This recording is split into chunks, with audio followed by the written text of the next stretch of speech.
تحيات الوداع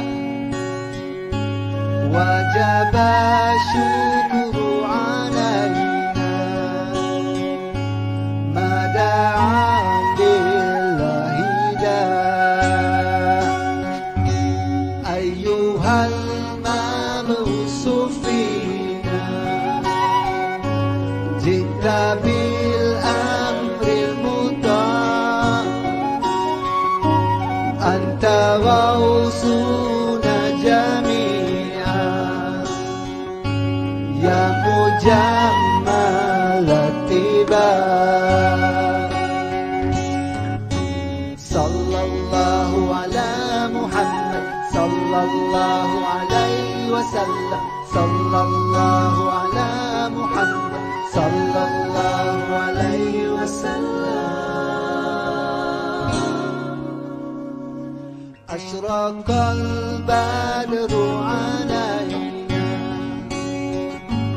فاختفت منه البدور مثل حسنك ما رأينا قط يا وجه السرور صلى الله على محمد صلى الله عليه وسلم صلى الله على محمد صلى الله عليه وسلم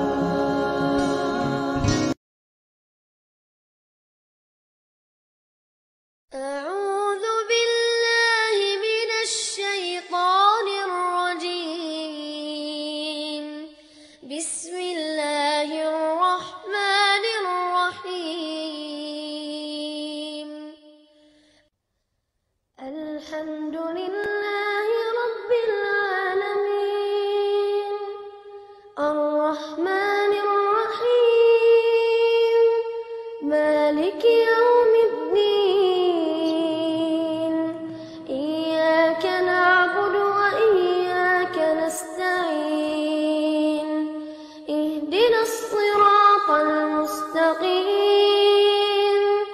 صراط الذين أنعمت عليهم غير المغضوب عليهم ولا الضالين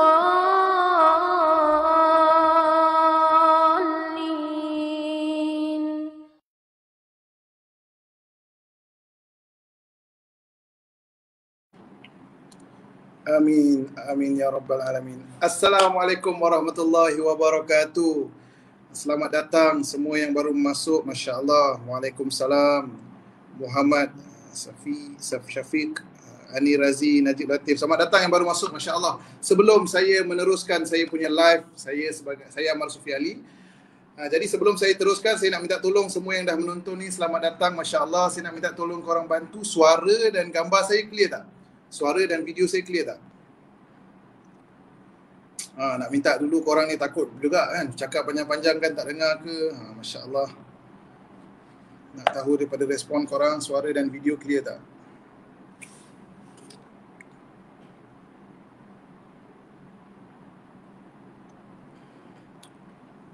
Kita tunggu dulu. Clear Azrai Jamaluddin. Masya Allah, terima kasih. Terima kasih, Masya Allah. Ahmad Najib, clear. Masya Allah, terima kasih. Jadi guys, seperti yang korang semua tahu yang tengah tengok live ni, Masya Allah, selamat datang. Saya lagi sekali kenalkan diri saya, Amar Sufi Ali, sahabat kepada Abang Syahrul Rizwan dan Abang Alif Aziz, dan kita akan bersama-sama dengan Ustaz kita, Ustaz Khan Nai, yang jauh berada di Mesir sana. Dia akan bersama-sama dalam live kita pada malam ni. So sebelum tu korang boleh share dulu live ni supaya lebih ramai orang dapat manfaat, lebih ramai orang dapat apa-apa kebaikan daripada live ni. Mungkin asbab korang share je, simple as korang share. Mungkin korang tak boleh tengok live ni sampai habis, tapi asbab korang share, orang lain tengok live ni sampai habis pula tu, dan dia dapat manfaat, dia sampaikan ke orang lain pula, korang dapat pahala yang mengalir, insya-Allah guys. So korang boleh share dulu live ni sebelum kita meneruskan live kita. Alright, tanpa buang masa lagi, kita pun dah nak live lama sangat ni pun, kita start pun lambat pukul 10 kan, sebab kita nak tally dengan waktu start kita kat Mesir. So saya teruslah panggil sahabat saya Abang Syahrul Rizwan dan Abang Alif Aziz, insya-Allah. Assalamualaikum. Waalaikumsalam. Assalamualaikum warahmatullahi wabarakatuh. Masya Allah. InsyaAllah. Abang Ali Aziz kita. Allah. Guys, ni real yang korang tengah tengok ni real ni bukannya apa. Allah. Yelah, mungkin sebelum ni masya-Allah orang tengok Abang Syahrul Rizwan, lagi-lagi PKP ni orang tengok TV Abang Syahrul Rizwan Alif Aziz sering bermain di kaca TV. Hari ni Allah telah buktikan, Allah telah zahirkan kekuasaan dia. Dua orang yang dulu dia banyak menghiburkan kita, hari ni dia nak jadi satu asbab kebaikan yang sangat besar. Jadi korang bantu kami sama-sama untuk share live ni supaya mereka berdua ni jadi asbab saham yang besar kepada lebih ramai umat dekat Malaysia terutamanya. Jadi insya-Allah ustaz kita dah ada ke? Ustaz kita di Mesir tu, silap macam dah ada respon. Ustaz kita dah ada ke? Ustaz Khan, nak tanya tim kita. Sambil-sambil tu kita tunggu ustaz kita nak tanyalah. Abang Syahrul apa khabar, siap bang Sihat Alhamdulillah. Makin sihat makin bulat pipi ni Abang Alif sihat Alhamdulillah, Alhamdulillah. Masya-Allah. Saya pun sama muka ni makin bulat aduh. Percaya bang, percaya. Allah. Jadi PKP ni macam mana Abang Syahrul? Macam mana orang kata apa live ataupun apa aktiviti di PKP ni? Kalau Abang Syahrul nak share sikit. Itulah kan, dia PKP ni sebenarnya kalau kita tengok banyak yang melihat dari sudut negatif lah kan. Tapi bagi saya, seandainya satu benda tu kita tengok dalam sudut yang positif, maka banyak benda positif. Benar. Kalau tanya saya, personally tanya saya, banyak perkara-perkara positif yang terjadi dekat saya. Sebagai salah satunya, kita kenal Allah, baru bagi kenal sikit lah. Kita faham agama sikit. Kita ada masa nak buat amal, kita ada masa nak kenal siapa isteri kita, siapa anak-anak kita, dan ada masa untuk anak-anak dengan isteri kita kenal siapa kita. Yang selalu dia cakap suami ketua keluarga kan, betul ke kita ni ketua keluarga. So dan juga yang paling penting PKP ni, COVID ni, dia mengajar kita bergantung harap hanya pada Allah.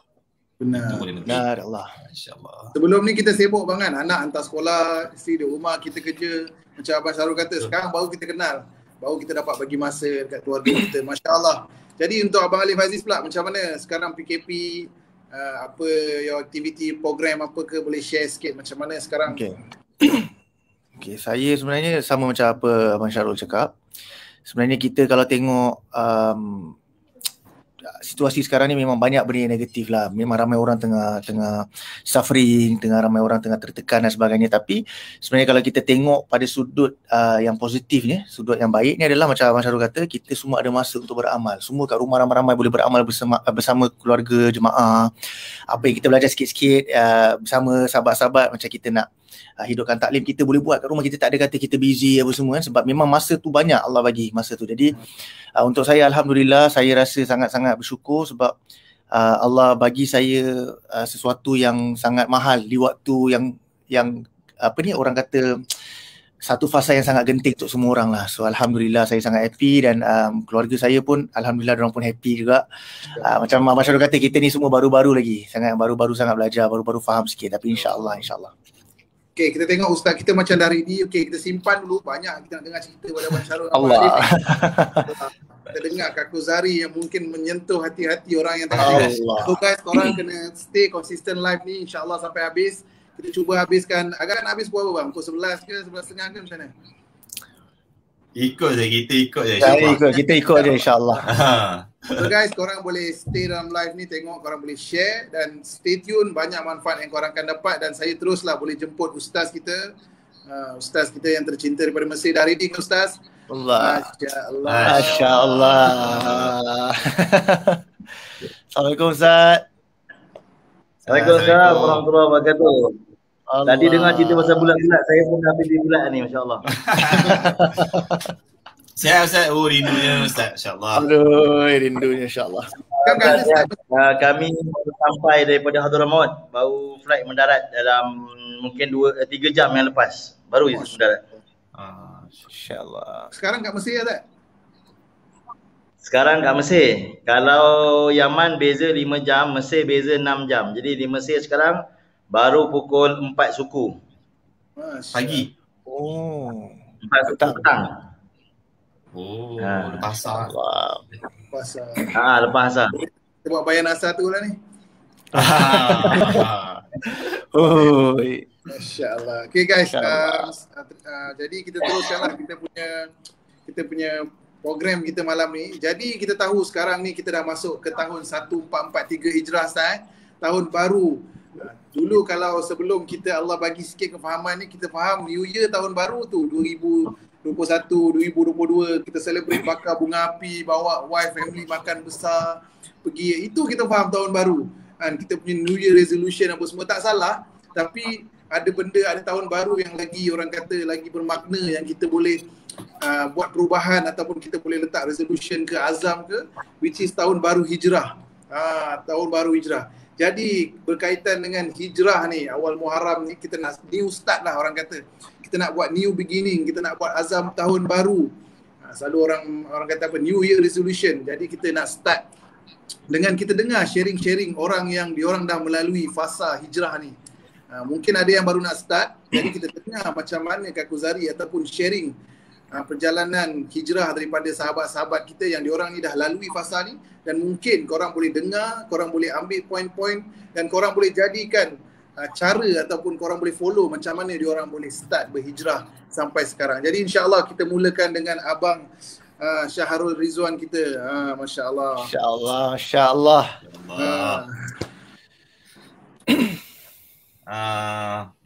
Tak tahulah nak cakap apa. Takkan minta izin lah kita bercakap. Bismillahirrahmanirrahim. Itulah cakap dengan Ustaz kan ada depan ni. Saya nak kongsi apa lah.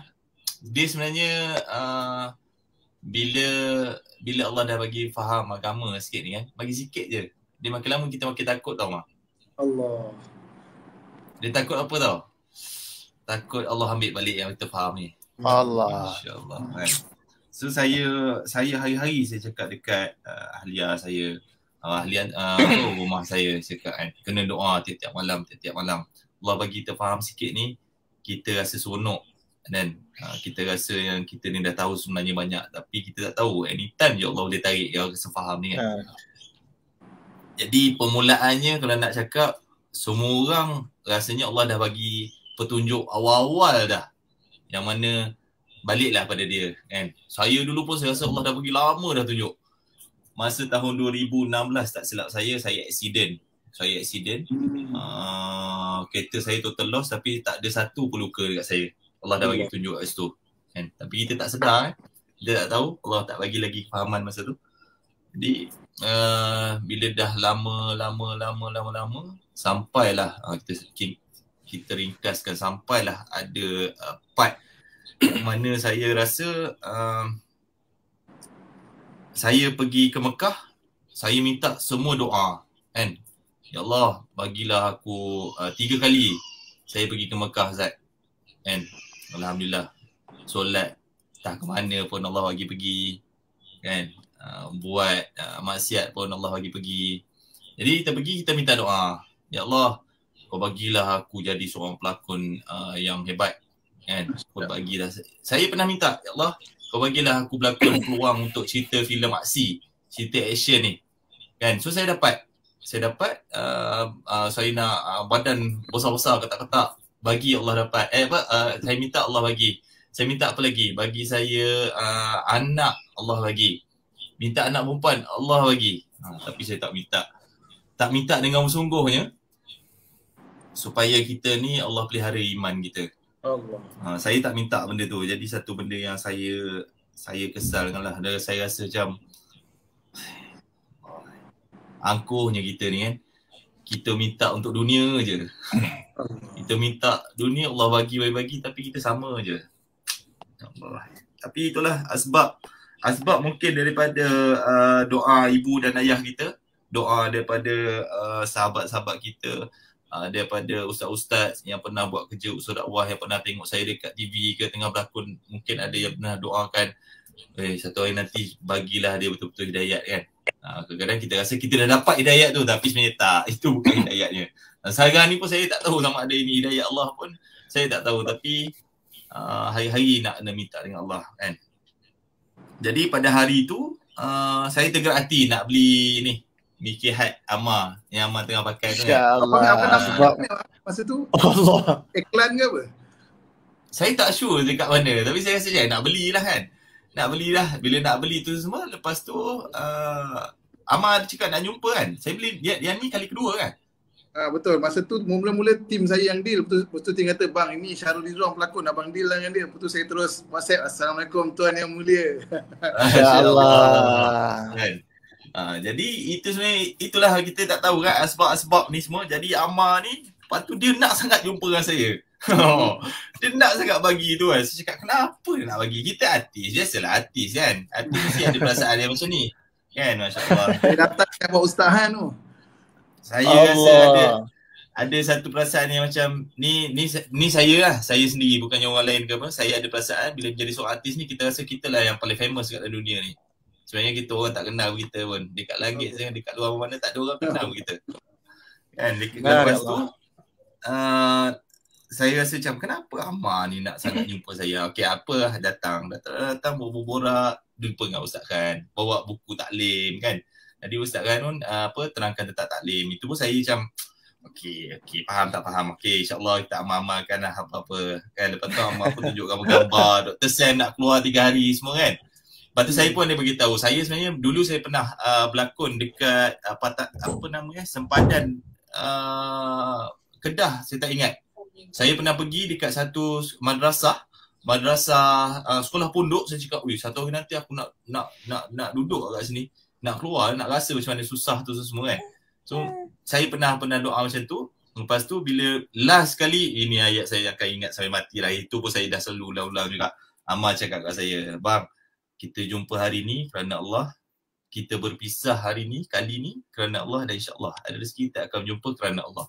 Masya Allah. Saya tu terang, seumur hidup saya, itulah kali pertama yang dihadirkan orang yang bercakap macam tu dengan saya. Kan, saya rasa macam ya Allah, Allah hadirkan orang bercakap kerana Allah tu melalui Amma. So saya ya Allah, kenapa ni, sampailah bila malam tu saya dah baca taklim tu semua. Saya pun cakap dekat Amma, jom kita, saya nak keluar lah. Tak jadi. Allah, tak jadi, banyak kali tak jadi. Kan, Amma cakap ini tak jadi, itu tak jadi, saya pun masa clash lah apa semua. Lepas tu ada Amma cakap kita nak keluar ke jalan Allah ni, Allah akan tilik kita betul-betul ke hati kau ni nak keluar kerana Allah ataupun kau keluar sebab saya ingat lagi masa tu pasal keluar-keluar ni tengah ramai. Yang keluar dekat Batang Kali ada video-video orang keluar ni semua kan. Jadi Amma cakap macam tu, saya dah macam mungkin itu salah sebab juga saya cakap ramai orang keluar, aku nak keluar juga kan. Lepas tu bila tak jadi Amma ada cakap Allah tilik hati betul kau nak keluar ni kerana Allah ataupun kau nak pergi semata untuk famous ke apa ke, kita tak tahu. So tergeraknya hati Allah, saya cakap betul kali ni lekat, saya nak pergi, saya nak tahu apa kalimah la ilaha illallah kan. So bila dekat sana tu bila keluar, apa yang saya bayangkan dengan tabligh adalah macam yang kalau ada yang tengah dekat sini yang tak pernah keluar, macam tu lah apa yang saya bayangkan. So biji, saya rasa macam tu lah apa yang kalau ada yang tengah tengok ni kan, apa yang cakap tabligh ni buat itu. Itulah yang saya bayangkan pada awalnya. Tapi selepas saya keluar pada hari pertama tu, semuanya lain. Dan setiap orang akan dapat benda yang lain. Macam Nabil dapat lain, saya dapat lain. Alif pun kejap lagi dia akan ceritakan benda yang lain. Semua dapat lain. Dapat ni apa? Dapat faham agama tu apa. Masya Allah. Jadi lepas hari-hari masa tu saya keluar 3 hari tu, saya nak kenal apa kalimah la ilaha illallah. Selama 32 tahun hidup kita cakap kalimah la ilaha illallah Muhammadur Rasulullah. Hanya sekadar mulut saja kan. Ibaratnya kita cakap kita sayang cawan ni, sayang. Kita yakin kita sayang dia, tak nak hilang dia, saya sayang. Tapi kita tak betul-betul faham apa dia kan. Jadi 3 hari saya keluar tu, saya demam. Menggigil. Orang lain pergi gas, pergi keluar semua. Saya tak boleh. Saya cakap kenapa lah Allah nak duga kan. Semua bercakap nak duga. Jadi dipendekkan ceritanya, sampailah satu masa saya sampai ambil Panadol. Cakap, Panadol, kau tak boleh nak ubatkan aku.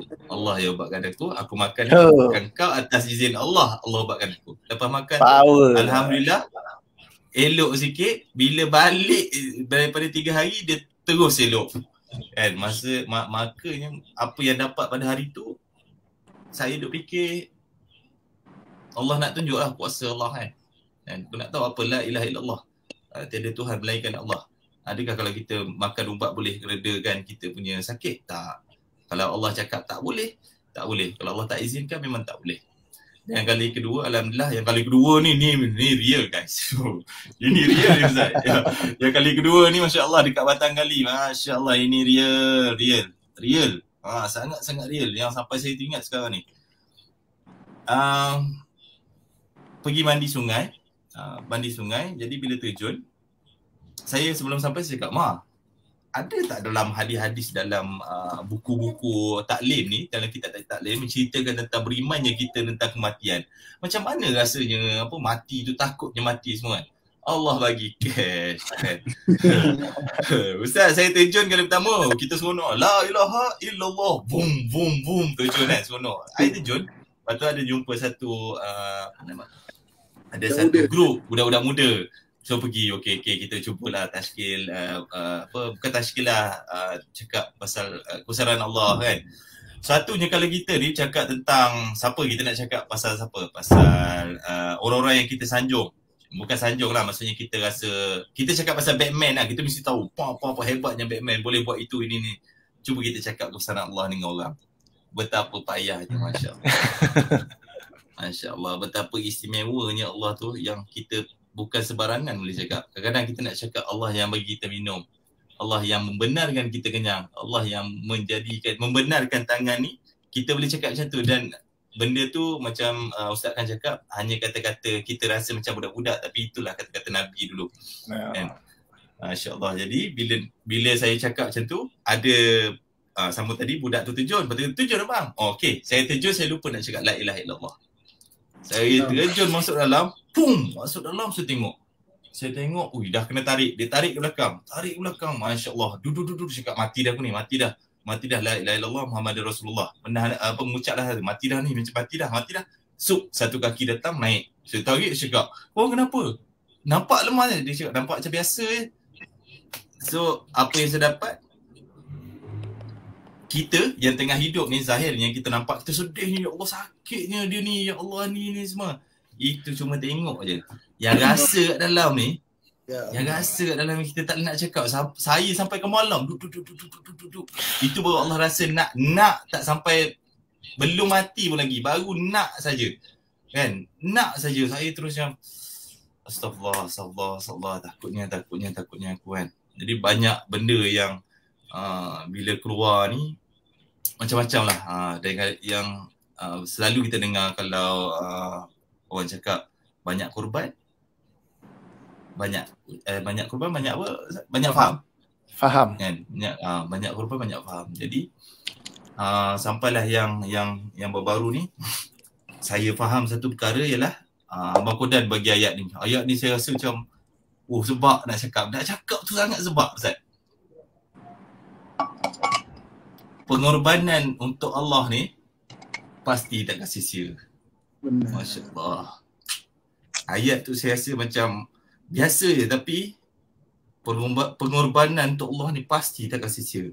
Kan kita nak masukkan yakin dalam hati kita ni. Kita nak cakap yang aku buat benda ni mungkin aku tak dapat kat dunia, tapi Allah ada untuk aku ni. Pengorbanan untuk Allah pasti tak sia-sia. Abang Kodan beritahu saya petang, menangis dalam kereta dengan seseorang, dia tiba-tiba datang tengah gelak-gelak kan Abang Kodan kan. Sekali dia cakap pasal tu, saya tengok Masya Allah, menangis saya. Masya Allah bang kan. Pengorbanan untuk Allah ni pasti tak sia-sia. Macam mana saya letakkan sia-sia kan. Lepas tu Maulana Ilyas pula beritahu saya,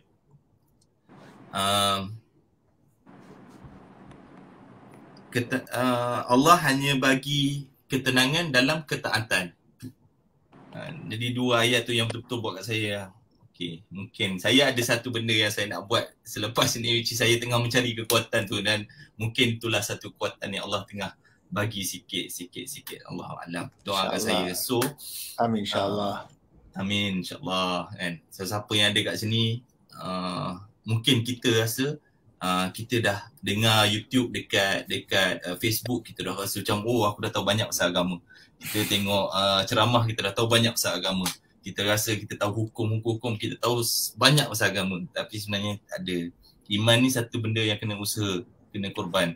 Seandainya kita duduk diam, kita tak ada usaha tentang iman kita akan hanya jadi macam tu je. Kita takkan tahu apa tu rasa tu iman tu kan. Jadi saya nak cakap banyak pun saya tak reti juga.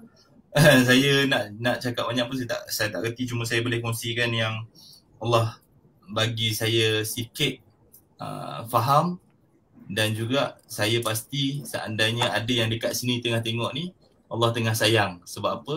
Ada hadis cakap barang siapa yang Allah nak bagi dia kefahaman agama, maka dia akan hadirkan orang-orang yang faham agama untuk tolong dia. Macam sekarang ni saya duduk dalam ni, orang yang tengah tengok pun semua ni lebih mulia daripada saya, lebih doa yang dia cakap amin ni, itulah yang Allah angkat. Amin Allah. Amin insya-Allah. Kalau ada masa jom kita keluar 3 hari. Itulah Abang Syarul kata, abang nak cakap tak pandai abang, abang tak boleh nak terang kan. Semua macam contoh biasa kita dengar tamsilan daripada ustaz-ustaz ulama kita, macam kita makan durian, kita rasa durian tu best. Tapi kita tak boleh nak explain macam mana bestnya durian tu selagi benar. Macam itulah kita hijrah, kita keluar ni. Kita dengar Kak Guzari perkongsian Abang Syarul ni, korang takkan dapat rasa apa yang Abang Syarul rasa selagi kita sendiri tak korban, tak rasa, tak berada dalam suasana. Jadi saya nak wrap up sikit lah. Saya nak ulas balik apa yang Abang Syarul cakap.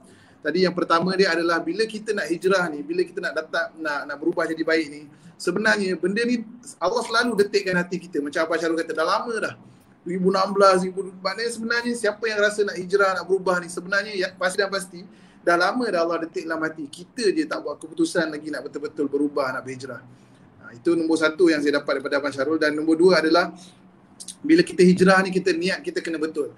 Adakah hijrah kita ni untuk dunia semata-mata, ada manfaat dunia, nak bisnes ke, nak apa benda ke, ataupun memang semata-mata kerana Allah. Macam dia tadi, dia kata dia nak keluar, adakah sebab aku nak keluar sebab nak beritahu aku artis dah keluar, ataupun dia betul-betul nak berhijrah kerana Allah. Dan antara lain adalah kita bila kita nak berubah ni, kita nak bina yakin kita pada Allah, ujian pasti dan pasti akan datang. Dia bukan senang-senang, oh kita dah hijrah, oh dah senang macam tu je kan. Dan itulah pasal Abang Syarul kata pasal akhir kalam la ilaha illallah, ini pun penting. Guys, siapa yang tengah menonton ni, penting kita cerita pasal Allah, penting kita lazimi la ilaha illallah, sebab akhir kalam nak ucap la ilaha illallah ni satu benda yang sangat susah. Kan kita pernah dengar bayan daripada Maulana Farouk itu Sahan bawa, dia kata apa, 90% orang yang meninggal kat hospital tak dapat sebut la ilaha illallah. 90%. Allah. Jadi kita lazimi percakapan la ilaha illallah, la ilaha illallah. InsyaAllah akhir kalam nak lemas ke, nak accident ke apa, tak ada cerita banyak, terus terpancar insyaAllah. Moga kita doakan semua yang menonton ni. Amin, amin insyaAllah. La ilaha illallah. Jadi insyaAllah itu kita dengar perkongsian hijrah daripada Abang Syarul Rizwan. Macam mana sebelum dia kata Allah dah lama jentik hati tapi tak buat keputusan. Kemudian bila dia hijrah datang ujian, datang ni, dan kemudian dia rasa dia tak boleh nak cerita, korang kena sendiri rasa untuk keluar. Jadi kita nak dengar sikit daripada ustaz, daripada ustaz kita, Ustaz Khan. Ustaz, macam mana Ustaz hijrah ni sebenarnya? Daripada konteks kacamata Islam ni, mungkin Ustaz boleh share sikit, mungkin dia punya aura daripada Mesir tu lain sikit perkongsian dia daripada InsyaAllah. Bismillahirrahmanirrahim. Assalamualaikum warahmatullahi wabarakatuh. Alhamdulillahilladzi wassalamun ala ibadihi alladzina astafa amma ba'. Terima kasih kepada Ahmad Sufi Ali, moderator, Abang Syarul, Abang Alif, masya-Allah. Semoga semua dapat kesihatan yang sempurna, masya-Allah. Juga para penonton yang dikasihi Allah Subhanahu Wa Taala. Baik, mengenai tentang hijrah. Hijrah ni ulama terjemahkan dengan dua terjemahan. Satu dipanggil intiqal makan ilal makanil ukhra. Pindah tempat daripada satu tempat ke tempat yang lain. Ni hijrah yang pertama. Pindah tempat. Seperti yang berlaku dalam Islam, penghijrahan tempat ini pernah berlaku daripada Mekah pergi ke Habsyah, ke Ethiopia. Penghijrahan pertama bukan pergi Madinah ya. Penghijrahan pertama umat Islam telah berhijrah ke Ethiopia, ke Habsyah, yang mana mendapat perlindungan daripada Raja An-Najasyi, masya-Allah. Dan Nabi juga pernah pergi ke Taif, Cuba untuk melihat penduduk Taif. Yang mana ketika itu orang Mekah telah memusuhi Nabi SAW dengan pemusuhan yang begitu dahsyat ketika Amul Hazan, tahun kesedihan. Baik. Dan penghijrahan juga telah berlaku ke kota Madinah seperti yang kita tahu. Dan pusat pemerintahan Islam juga telah berpindah. Daripada Madinah juga telah berhijrah, pindah pergi ke Damsyik, pindah pergi ke Baghdad dan ke beberapa tempat. Baik. Ini mengenai tentang perpindahan tempat. Namun perlu kita tahu bahawa perpindahan tempat, penghijrahan tempat ni tak dibuat oleh semua sahabat. Sahabat Nabi ada 124,000 orang sahabat, tak semua sahabat hijrah tempat. Ada sahabat yang tak sempat hijrah tempat seperti Sayyidatina Sumayyah binti Khiyat radhiyallahu taala anha, orang pertama syahid, tak sempat hijrah tempat pun. Masya-Allah. Dan penghijrahan tempat ini berlaku sampai sekarang. Contoh macam Abang Syarul, masya-Allah. Abang Syarul kita tahu asal daripada Kelantan. Masya-Allah. Hijrah pergi duduk Bangi. Masya-Allah. Amar orang Negeri Sembilan, kan? Orang hijrah tempat. Ada orang Johor pindah duduk Kedah, ada orang Kedah pindah duduk Selangor. Jauh Ustaz, bahkan ada ya saya? daripada Singapura. Abang Alif kita daripada Singapura. Masya-Allah, hijrah duduk di Kuala Lumpur, kan? Masya-Allah. Jadi penghijrahan tempat ini berlaku sampai sekarang. Bahkan musim-musim Covid ni kan, musim-musim PKP ni dia kata, "Hai, rasa nak hijrah tinggalkan Malaysia lah." Memanglah ramai orang cakap macam tu kan, hijrah tinggalkan Malaysia. Pergi duduk luar negara seminggu, tak kena nasi lemak, tak kena roti canai, jam kepala nak balik Malaysia balik. Bahkan kami pergi di beberapa tempat, beberapa negara yang kami telah sampai dan kami lihat ada orang Malaysia yang menetap di sana berhijrah. Baik, itu penghijrahan tempat.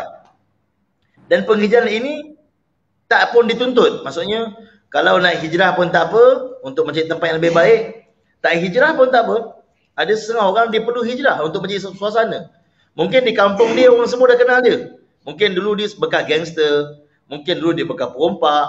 Dia nak ubah diri dia itu susah kat kampung dia sebab orang kampung tak membantu, tak membina dia. Maka dia perlu hijrah tempat untuk mencari suasana yang mana suasana iman, suasana aman, untuk membantu dia agar dia dapat meneruskan kehidupan taat pada Allah. Baik, mengenai tentang hijrah yang kedua dalam kacamata Islam, iaitu hijrah diri. Yang ni dituntut dalam Islam. Bahkan hijrah diri ini berbeza dengan hijrah tempat. Hijrah tempat tadi tak semua sahabat buat, tapi hijrah diri 124,000 para sahabat telah hijrah diri daripada kehidupan mereka yang kita tahu dulunya Arab Jahiliyah kepada menjadi semulia-mulia manusia selepas para nabi. Bayangkan, menjadi semulia-mulia manusia selepas para nabi. Siapa dia? Omar, orang yang pernah mengancang nak bunuh Nabi, telah bersedia. Orang Quraisy tanya siapa sedia bunuh Muhammad, Omar angkat tangan, saya sedia bunuh Muhammad. Ulama kata seburuk-buruk manusia ialah orang yang membunuh para nabi atau dibunuh oleh para nabi. Jadi Omar angkat tangan ketika orang tanya siapa sedia bunuh Muhammad, Omar angkat tangan nampak macam dia berani sedia bunuh Nabi. Tetapi kata ulama, dia angkat tangan sebenarnya dia telah bersedia untuk menjadi seburuk-buruk manusia sebab nak bunuh Nabi. Tetapi orang yang macam tu berkat dakwah, berkat nur cahaya Islam, berkat nur hidayah Islam telah mengubah Umar radhiyallahu anhu menjadi manusia yang kata baginda Nabi Muhammad, kalau ada Nabi lepas Nabi, Umar je Nabi. Allah. Ini penghijrahan diri, masya-Allah, yang berlaku kepada para sahabat. Dan ini yang dituntut kepada kita. Allah SWT beri masa pada kita. Walikulli ummatin ajal. Setiap manusia diberikan masa. Dan tempoh masa itulah Allah Ta'ala tuntut untuk kita ubah diri kita. Dan ianya tidak ada alasan. Ada orang kata, saya ni memang nak ubah tapi tak ada siapa nak bimbing saya. Sedangkan di keliling-keliling dia, Allah SWT telah datangkan orang-orang yang baik-baik yang cuba untuk bawa dia, tetapi dia tak perasan dan tak sedar yang mana dia tak datang kepada mereka. Seperti mana tamsil ulama, satu orang yang mana dia lemas dekat tengah lautan. Dia ni minta dengan Allah, ya Allah, tolonglah saya ya Allah. Datang satu nelayan, nampak kan orang lemas. Nelayan tu pun kata, tuan lemas ke? Tuan naik sampan saya, cepat naik sampan saya tolong tuan. Dia kata tak apa. Terima kasih je. Dia pun doa lagi, ya Allah, tolong saya ya Allah. Datang pula bot laju kan. Ferry ke yang besar sikit. Datang. Dia kata, tuan nampak macam lemah. Saya tolong tuan. Dia kata, tak apa, terima kasih je. Dia doa lagi, ya Allah, tolong saya ya Allah. Allah hantar ketiga helikopter. Helikopter bomber datang. Turunkan tali. Tuan, panjat tali ni tuan akan selamat. Tak apa, terima kasih je. Akhirnya dia lemah. Sekarang akhirat dia kata, ya Allah, aku dah minta tolong engkau tak tolong aku. Allah kata yang aku hantar nelayan tu benda apa? Kemudian aku hantar pula ferry. Tak cukup dengan tu, aku hantar bomber dan penyelamat. Pakai helikopter. Engkau yang tak datang kepada perkara yang aku telah bagi. Begitulah hari ni. Hari ni ramai orang kata saya nak hijrah, saya nak berubah, tapi belum sampai seru, dia kata. Belum sampai masa, Masya Allah. Bahkan dia kata, saya ni Allah tak buka petunjuk lagi pada saya. Dan macam-macam alasan yang diberikan. Sedangkan di sekeliling dia telah Allah tak tunjukkan contoh demi contoh perubahan kehidupan manusia, Masya Allah. Dan Masya Allah, kita semalam baru dikejutkan tentang pemergian almarhumah akak kita Siti Sarah. Moga Allah terima beliau, dan beliau antara contoh yang telah tunjukkan sebelum beliau tinggalkan dunia ini, beliau telah hijrah, Masya Allah. Hijrah diri, telah ubah kehidupan dia menjadi orang yang dekat dengan Allah Subhanahu Wa Taala. Bahkan suka saya kongsikan pada tuan-tuan, walaupun semalam adalah orang marah saya. Dia cakap, Siti Sarah buat taklim pun kau nak cerita ke orang ke? Ada orang marah saya semalam. Dia cakap, Siti Sarah buat taklim pun kau nak cerita ke orang? Dia kata kan, kita share benda-benda kebaikan. Biasalah bukan semua suka. Ada orang tak suka kebaikan. Kan?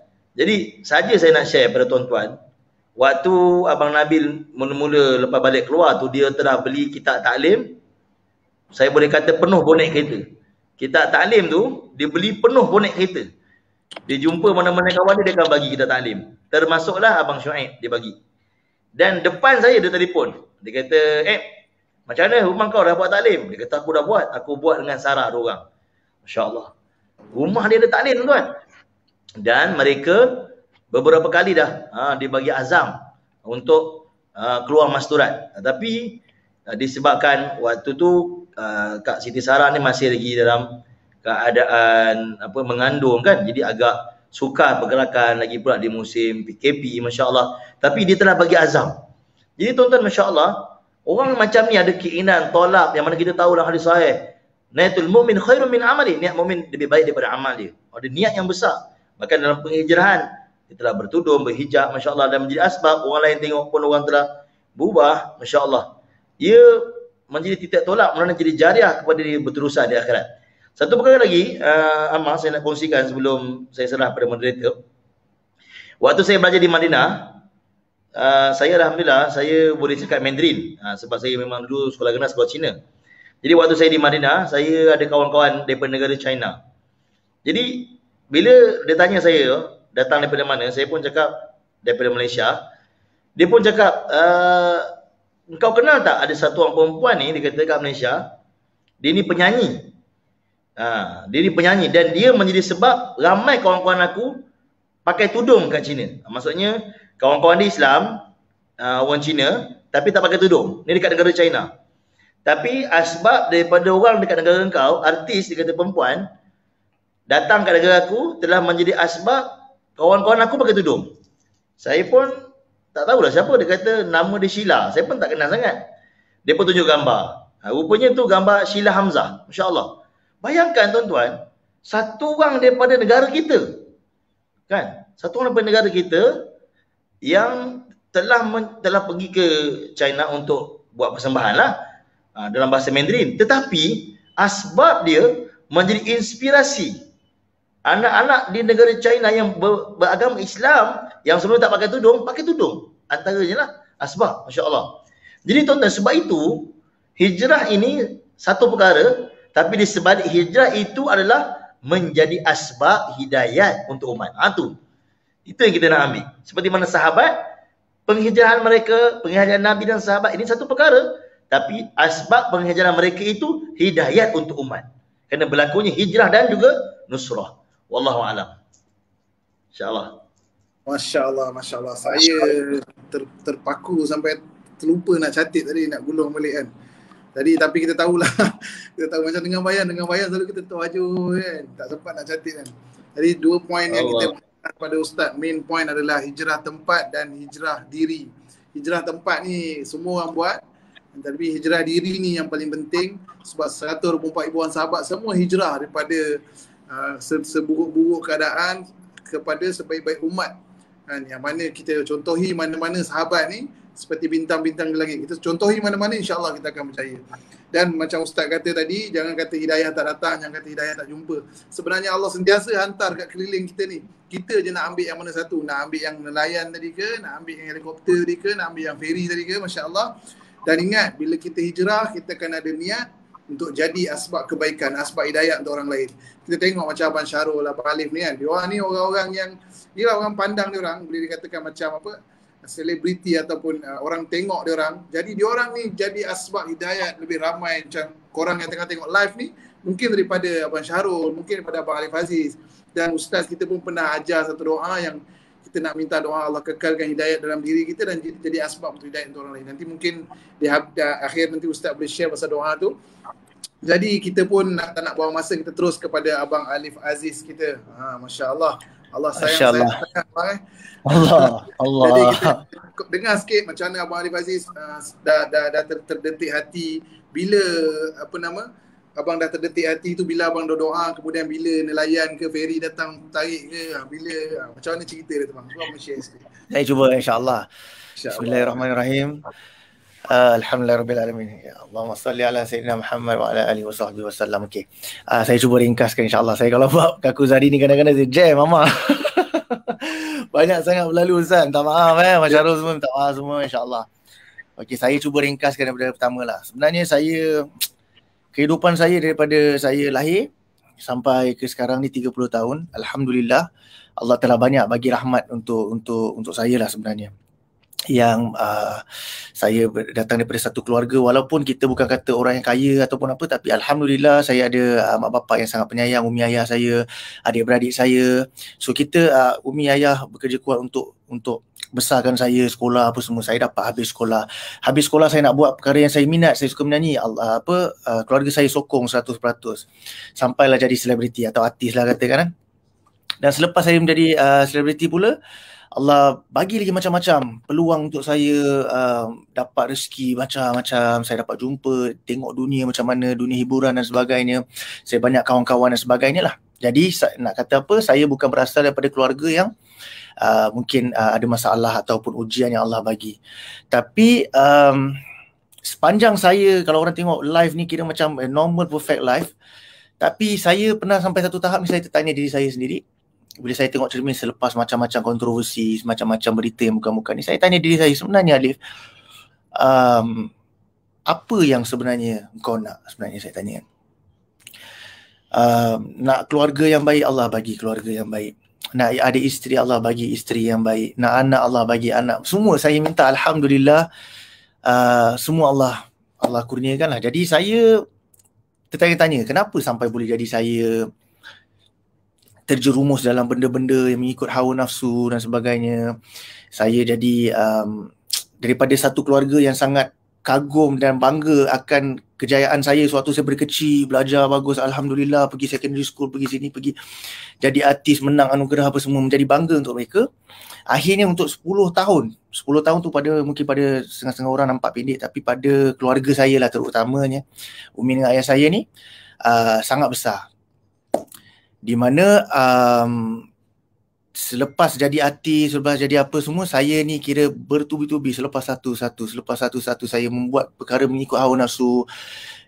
Padahal kita tahu agama ni beza dia. Pendapat saya, kalau Ustaz, kalau saya silap boleh bagi tahu insya-Allah sahabat-sahabat semua.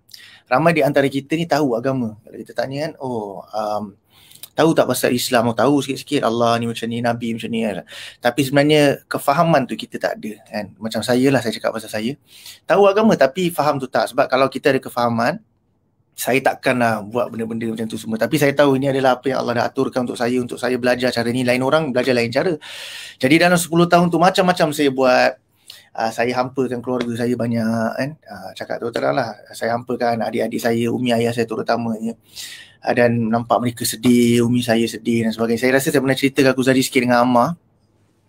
Benda yang saya bukan kata membuka aib ke apa, tapi sebagai satu pengajaran untuk saya dan juga semoga dapat menjadi satu iktibar bagi sahabat-sahabat dan juga semua orang yang tengah tengok ni, masya-Allah, tuan-tuan dan puan-puan yang mulia. Saya pernah satu tahap ni di kemuncak, saya ringkaskan, di kemuncak saya punya kejahilian tu. Saya pernah tak bercakap dengan umi saya ni sampai setahun. Bayangkan tu sahabat, bayangkan ustaz, saya setahun saya tak bercakap dengan umi saya apa semua. Makin teruk sampaikan saya, umi saya ni sampai pernah cakap sendirilah, abang kau nak kena tahu tau kan, kau nak kena tahu satu benda, aku sebagai mak, aku takkan doakan muka-muka untuk kau, tapi kau kena ingat, satu titis air mata aku jatuh kerana kau punya sifat ni berat kau nak tanggung. Sampai macam tu bila saya cerita dengan Ammar ni, insya-Allah.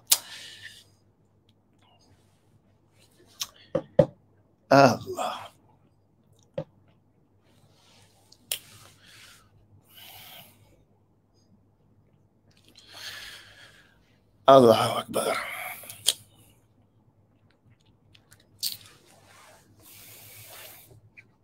Saya bersyukur sangat sebab selalu saya fikir Ustaz, bila kita keluar jemaah apa semua, kita tak suka guna ayat macam kalau apa semua, sebab kita tahu semua benda yang Allah dah tentukan. Cuma saya fikir, andai katalah pada waktu yang saya tak bercakap dengan umi saya tengah sibuk dengan keduniaan saya dan mengikut hawa nafsu dan sebagainya. Andai katalah pada waktu tu Allah kata, okey, ini dah too much. Dan Allah tarik nyawa saya pada waktu juga. Allahu Akbar, saya lama tu Ustaz, tempoh masa tu sangat lama. Umi saya call setiap kali. Dulu saya bercakap dengan umi saya ni jarang sangat. Saya lebih rapat dengan ayah, saya jarang cakap dengan umi. Setiap kali umi call tu ada sebab, umi nak marah ke apa benda semua kan. So saya jadi macam tak berapat lah kan. Jadi umi pernah cakap macam tu, call, saya letak, tak bising-bising letak. Call letak. Last tu umi call, cakap kejap. Kalau kau nak letak selepas ni kau tak telefon aku lagi pun tak apa. Tapi aku nak ingat dengan kau kan. Satu titis air mata aku jatuh kerana apa yang kau buat. Aku tahan dah berapa lama, bertahun-tahun dah kan. Kita besar kau dengan baik, kita bagi kau, kita sokong kau semua benda ni. Tapi kau tetap nak ikut hawa nafsu. Kau rasa kau dah besar, kau rasa dunia ni kau punya, kau rasa kau dah pegang duit sikit, dunia ni kau punya, kau boleh buat apa yang kau nak buat. Allah saja yang boleh ajar kau. Okey, tak apa. Tapi ingat satu, jangan sampai Allah balas dekat kau, sebab Allah tahu bukan aku sebagai umi akan doa yang bukan.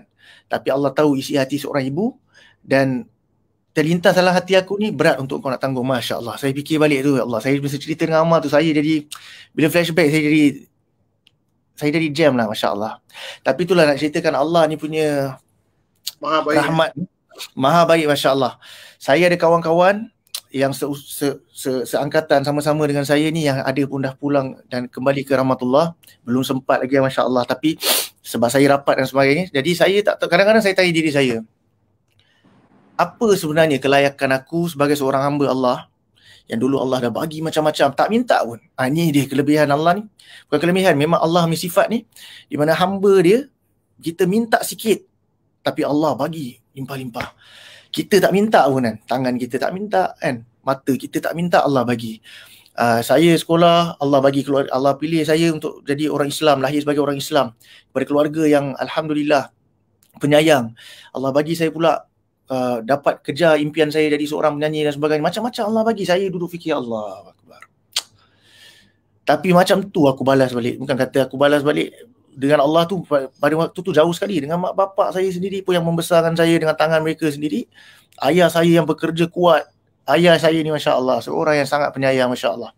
Dia dalam waktu-waktu kejahilan, saya bayangkan satu orang tua datang ke tempat yang jahil untuk nak panggil anak dia balik. Saya boleh marah-marah, Allah Akbar. Saya boleh fikir balik. Saya bukan nak buka aib Saya cuma mencerita sebagai satu peringatan bagi saya yang hina dan masih baru nak belajar ni, untuk sentiasa ingat. Kalau selepas ni saya nak buat benda macam ni, ingat balik benda-benda ni. Jadi insya-Allah saya, ayah saya, umi saya apa semua, mungkin doa terus habis doa. Tapi saya dah memang tahulah, bertahun-tahun mereka merana hampa kan, kenapa jadi macam ni. Sampai umi pernah tanya saya, aku kadang-kadang tanya Allah, apa agaknya kesilapan dan dosa aku sewaktu aku muda, sampai Allah uji aku dengan anak yang aku sayang buat macam ni. Anak yang first, yang lahir first. Yang kita bagi sehabis-habis support, ikut saya pergi KL masa saya budak-budak, teman saya dekat dalam hotel, teman apa semua. Ini semua kita tak nampak sebab kita rasa kita dah besar, masya-Allah. Jadi Umi sampai tanya apa sebenarnya pernah terlintas dalam hati, ya Allah, apa yang dosa aku pernah buat? Pada aku dulu pernah tak aku buat macam ni kat mak bapak aku sampai kau uji aku dengan anak aku macam ni. Sampai mak saya tanya macam tu. Insya-Allah. Allah. Tapi saya masih bersyukurlah, alhamdulillahirabbil alamin. Sekarang ni Allah masih sihat, umi ayah saya semua sihat, alhamdulillah kan.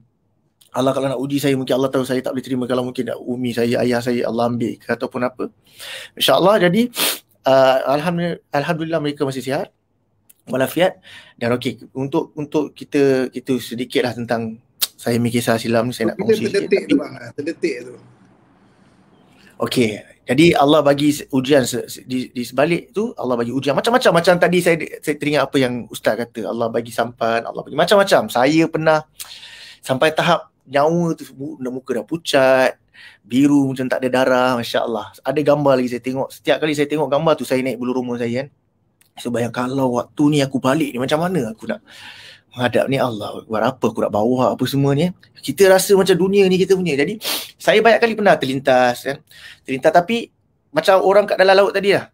Allah hantar macam ni, tak apa. Dia doa ni, minta lagi. Tak apa. Allah bagi sebenarnya bukan kita tak nampak, kita pilih untuk tak nak nampak nusrah Allah ni sebenarnya. Itu dapat untuk saya lah. Jadi tak tahu macam mana kejap on, kejap off, kejap nak belajar agama, kejap rehat, kejap gitu, kejap gini. Tapi sebab pada saya rasa saya punya diri ni masih ke arah lagi, kita masih kata apa tu, nanti boleh kot, insyaAllah kan. Aku dah pernah terjatuh, Allah angkat balik kan. Aku dah pernah terjatuh terlentang, Allah angkat balik. Sampai kita jadi ada satu sifat riak yang kita tak nampak sendiri, masya-Allah. Riak dengan Allah yang macam, tak apa ni, aku dah pernah jatuh ni, Allah bagi, mesti Allah bagi lagi. Aku semua ni mesti Allah bagi lagi. Sampai macam tu, tahap yang sampai macam tu. Saya punya perjalanan ni lah. Jadi saya satu kali ni nak jadikan cerita. Saya tengah scroll social media, saya scroll Instagram dan sebagainya, saya pergi tengok kat Explore ni ada macam-macam kan. Kalau sahabat-sahabat tahu, Ustaz tahu kan, Explore ni macam-macam orang post apa semua-semua. Saya terkam across Abang Faizal Ismail FBI punya Kakuzari lah kita sekarang. Sekarang saya dah tahu Kakuzari, dulu saya tak tahu. Saya tengok pakai perkongsian dah pakai kopiah apa semua. Saya pun tengok, video dah panjang. Saya tengok sampai habis, saya tengok IGTV tu, tengok sampai habis, masya-Allah. Real lah ni. Dan benda ni sampai sekarang saya tak faham. Bukan tak faham lah, sekarang saya dah faham sikit-sikit lah. Pada waktu tu saya tak tahu apa yang gerakkan hati saya. Saya sendiri yang pergi DM dakwah tabligh Malaysia. Pada waktu saya tak tahu apa, saya tak ada kawan dalam usaha ni apa semua. Saya cakap, Assalamualaikum tuan, boleh tak macam cerita kat saya macam mana saya nak kenal jemaah tabligh ni. Macam tu, saya cakap macam tu. Assalamualaikum, salam kenal, saya Alif. Macam mana nak kenal? Lepas tu ada orang balas, Waalaikumsalam tuan, tinggalkan nombor, insya-Allah kita akan telefon balik insya-Allah. Okay, saya pun tinggalkan nombor. 2-3 hari tak call balik kan. Saya cakap okey, tak apalah kot, mungkin memang diorang tak balas lah soalan-soalan macam ni, tiba-tiba nak tanya jemaah tabligh kau siapa kan. Lepas tu 3 ke 4 hari tak silap saya, Allahumma salli ala sayyidina Muhammad, saya dapat satu WhatsApp, the fateful day lah, saya dapat WhatsApp daripada sahabat kita Ammar Sufi Ali ni, masya-Allah. Jadi WhatsApp dia datang, Assalamualaikum, ni Tuan Alif ke apa semua. Waalaikumsalam, saya Ammar macam ni. Jadi dia pun mula cerita. Dia cerita-cerita, saya pun tanya, apa sebenarnya macam ni, apa usaha. Saya tanya, konon-konon nak crash course lah, konon-konon seumpama apa saya nak tahu tu dalam saya satu kali bercakap dengan Ammar ni boleh faham, konon-konon saya tak tahu kan. Jadi saya tanya. Dia cakap okey, insya-Allah. Dia pun hantar gambar-gambar usaha-usaha jemaah dan sebagainya. Saya jadi macam, mesti ada something real. Saya ternampak Abang Syarul punya Kakuzari, saya nampak macam ni, Abang Nabil, insya-Allah benda ni ada something real ni. Kita tak ada orang tashkil, tak ada orang apa semua kan, tapi kita tergerak hati. Jadi nak jadikan cerita, insya-Allah selepas sehari yang saya kontak dengan Ammar ni, kita berbual panjang, tiba-tiba dia call, dia cakap saudara saya Alif kan, insya-Allah pada hujung minggu ni kita nak keluar 3 hari. Saya cakap, keluar 3 hari bersama dengan Ustaz Han, masya-Allah. Ustaz Han, Abang Syarul semua ada. Saya cakap, ya kita semangat. So dalam hati saya, okey lah, ni tak fikir apa-apa lagi. Dia cakap, okey lah 3 hari ni. So saya ada masa dalam 2 hari lah macam tu sebelum hari yang kita nak huruf keluar huruf ni. Saya semangat apa semua. Okay, Amar pun ceritalah apa benda yang kita akan buat, apa nak standby, baju-baju sebagainya. Selepas tu, esok ni nak pergi, Huruj, esok nak pergi, malam ni saya tak boleh tidur. Biasa ni saya nak tidur tak ada masalah, saya tak boleh tidur. Berdebas tu macam saya cakap dengan Alia saya, orang rumah saya cakap, ya asal aku rasa macam ni, asal saya rasa macam ni apa semua kan. Berdebar. Saya tak tahu apa, macam tak sedap duduk kan. Saya cakap, sekali saya teringat saya ada appointment doktor. Saya ada appointment yang sangat penting, specialist doktor pada hari sama esok hari juga. Jadi saya cakap, Masya Allah. Nak cari sebab, sebenarnya hati ni nak mencari sebab untuk tak nak pergi. For some reason. Saya pun cakap dengan Amar, saya minta izin saya kongsi sikit, Masya Allah. Sebab saya akan ingat ni sampai bila-bila lah. Sebenarnya awak ni, Allahu Akbar, Allah bagi ilham cakap dengan Abang Syarul, satu ayat boleh terkesan. Awak cakap dengan saya terkesan, Masya Allah. Awak ni kelebihan ni. Okay, jadi apa saya kata, minta maaf lah, Amar, saya minta maaf lah sebab saya mungkin besok tak ada pergi, saya ada appointment macam ni, macam tu. Jadi Amar pun cakap, InsyaAllah, sebab saya dah set kan Ustaz Han semua dah nak luangkan masa untuk nak berjemaah lah untuk abang datang join dan sebagainya. Saya cakap, itulah minta maaf lama, saya pun baru tahu macam ni. Saya bagilah macam-macam alasan lah. Cakap saya baru tahu pasal saya punya appointment dan sebagainya. Amar dia cakap satu je. Allah, sekejap saya nak cari ni, sekejap, Masya Allah. Okay. Jadi saya minta maaf lah. Saya kata kan apa semua saya besok ni, InsyaAllah lah, mungkin lain kali lah. Saya ni tak sedar tengok betapa ni saya ni careless. Orang dah usaha kan, rakan-rakan yang tak kenal, yang sebenarnya tak ada obligation pun untuk bantu. Sebenarnya boleh je Amar macam okey lah, tak apa kan. Tapi set dengan Ustaz Farhan, Ustaz Han apa semua untuk buatkan satu jemaah yang ringkas untuk saya, sebab mungkin itu adalah satu cara mereka nak usaha. It's not an obligation. Tapi saya careless, tak memikirkan. Saya cakap tak apalah, mungkin next time lah. Sumpama saya tolak macam tu dia kan. Jadi Amar cakap macam ni kan, saya minta maaf apa semua. Amar kata okay macam ni lah. Saya cakap minta maaf, saya baru dapat reminder besok saya ada appointment ke bu. Wife saya pun bagi tahu saya ada urusan anak punya sekolah lagi tu lagi ni. Satu je Amar cakap, InsyaAllah bang, macam ni ini word for word. InsyaAllah bang, kena settle mana yang penting dulu. Kalau abang dah free, belah petang pun boleh datang insyaAllah. Moga Allah mudahkan. Itulah saya nak kena bagi tahu Ustaz. Semualah kira macam ni, benda dah set untuk abang apa semua kan. Ustaz nak gerak awal esok semua. Betul bang, buat benda baik ni memang akan banyak ujian, Amar cakap. Sebab benda ni sangat-sangat mahal. Tak semudah kita plan terus jadi, melainkan kita memang dah nekat dah, Allah sebenarnya nak tengok hati kita. InsyaAllah kena banyak doa malam ni, minta Allah mudahkan. Itu je. Very polite and very ni. Tapi itu WhatsApp yang betul-betul bagi saya kesan. Sebenarnya, saya tak tahu sampai sekarang, saya tak tanya Amar sebenarnya apa niat dia.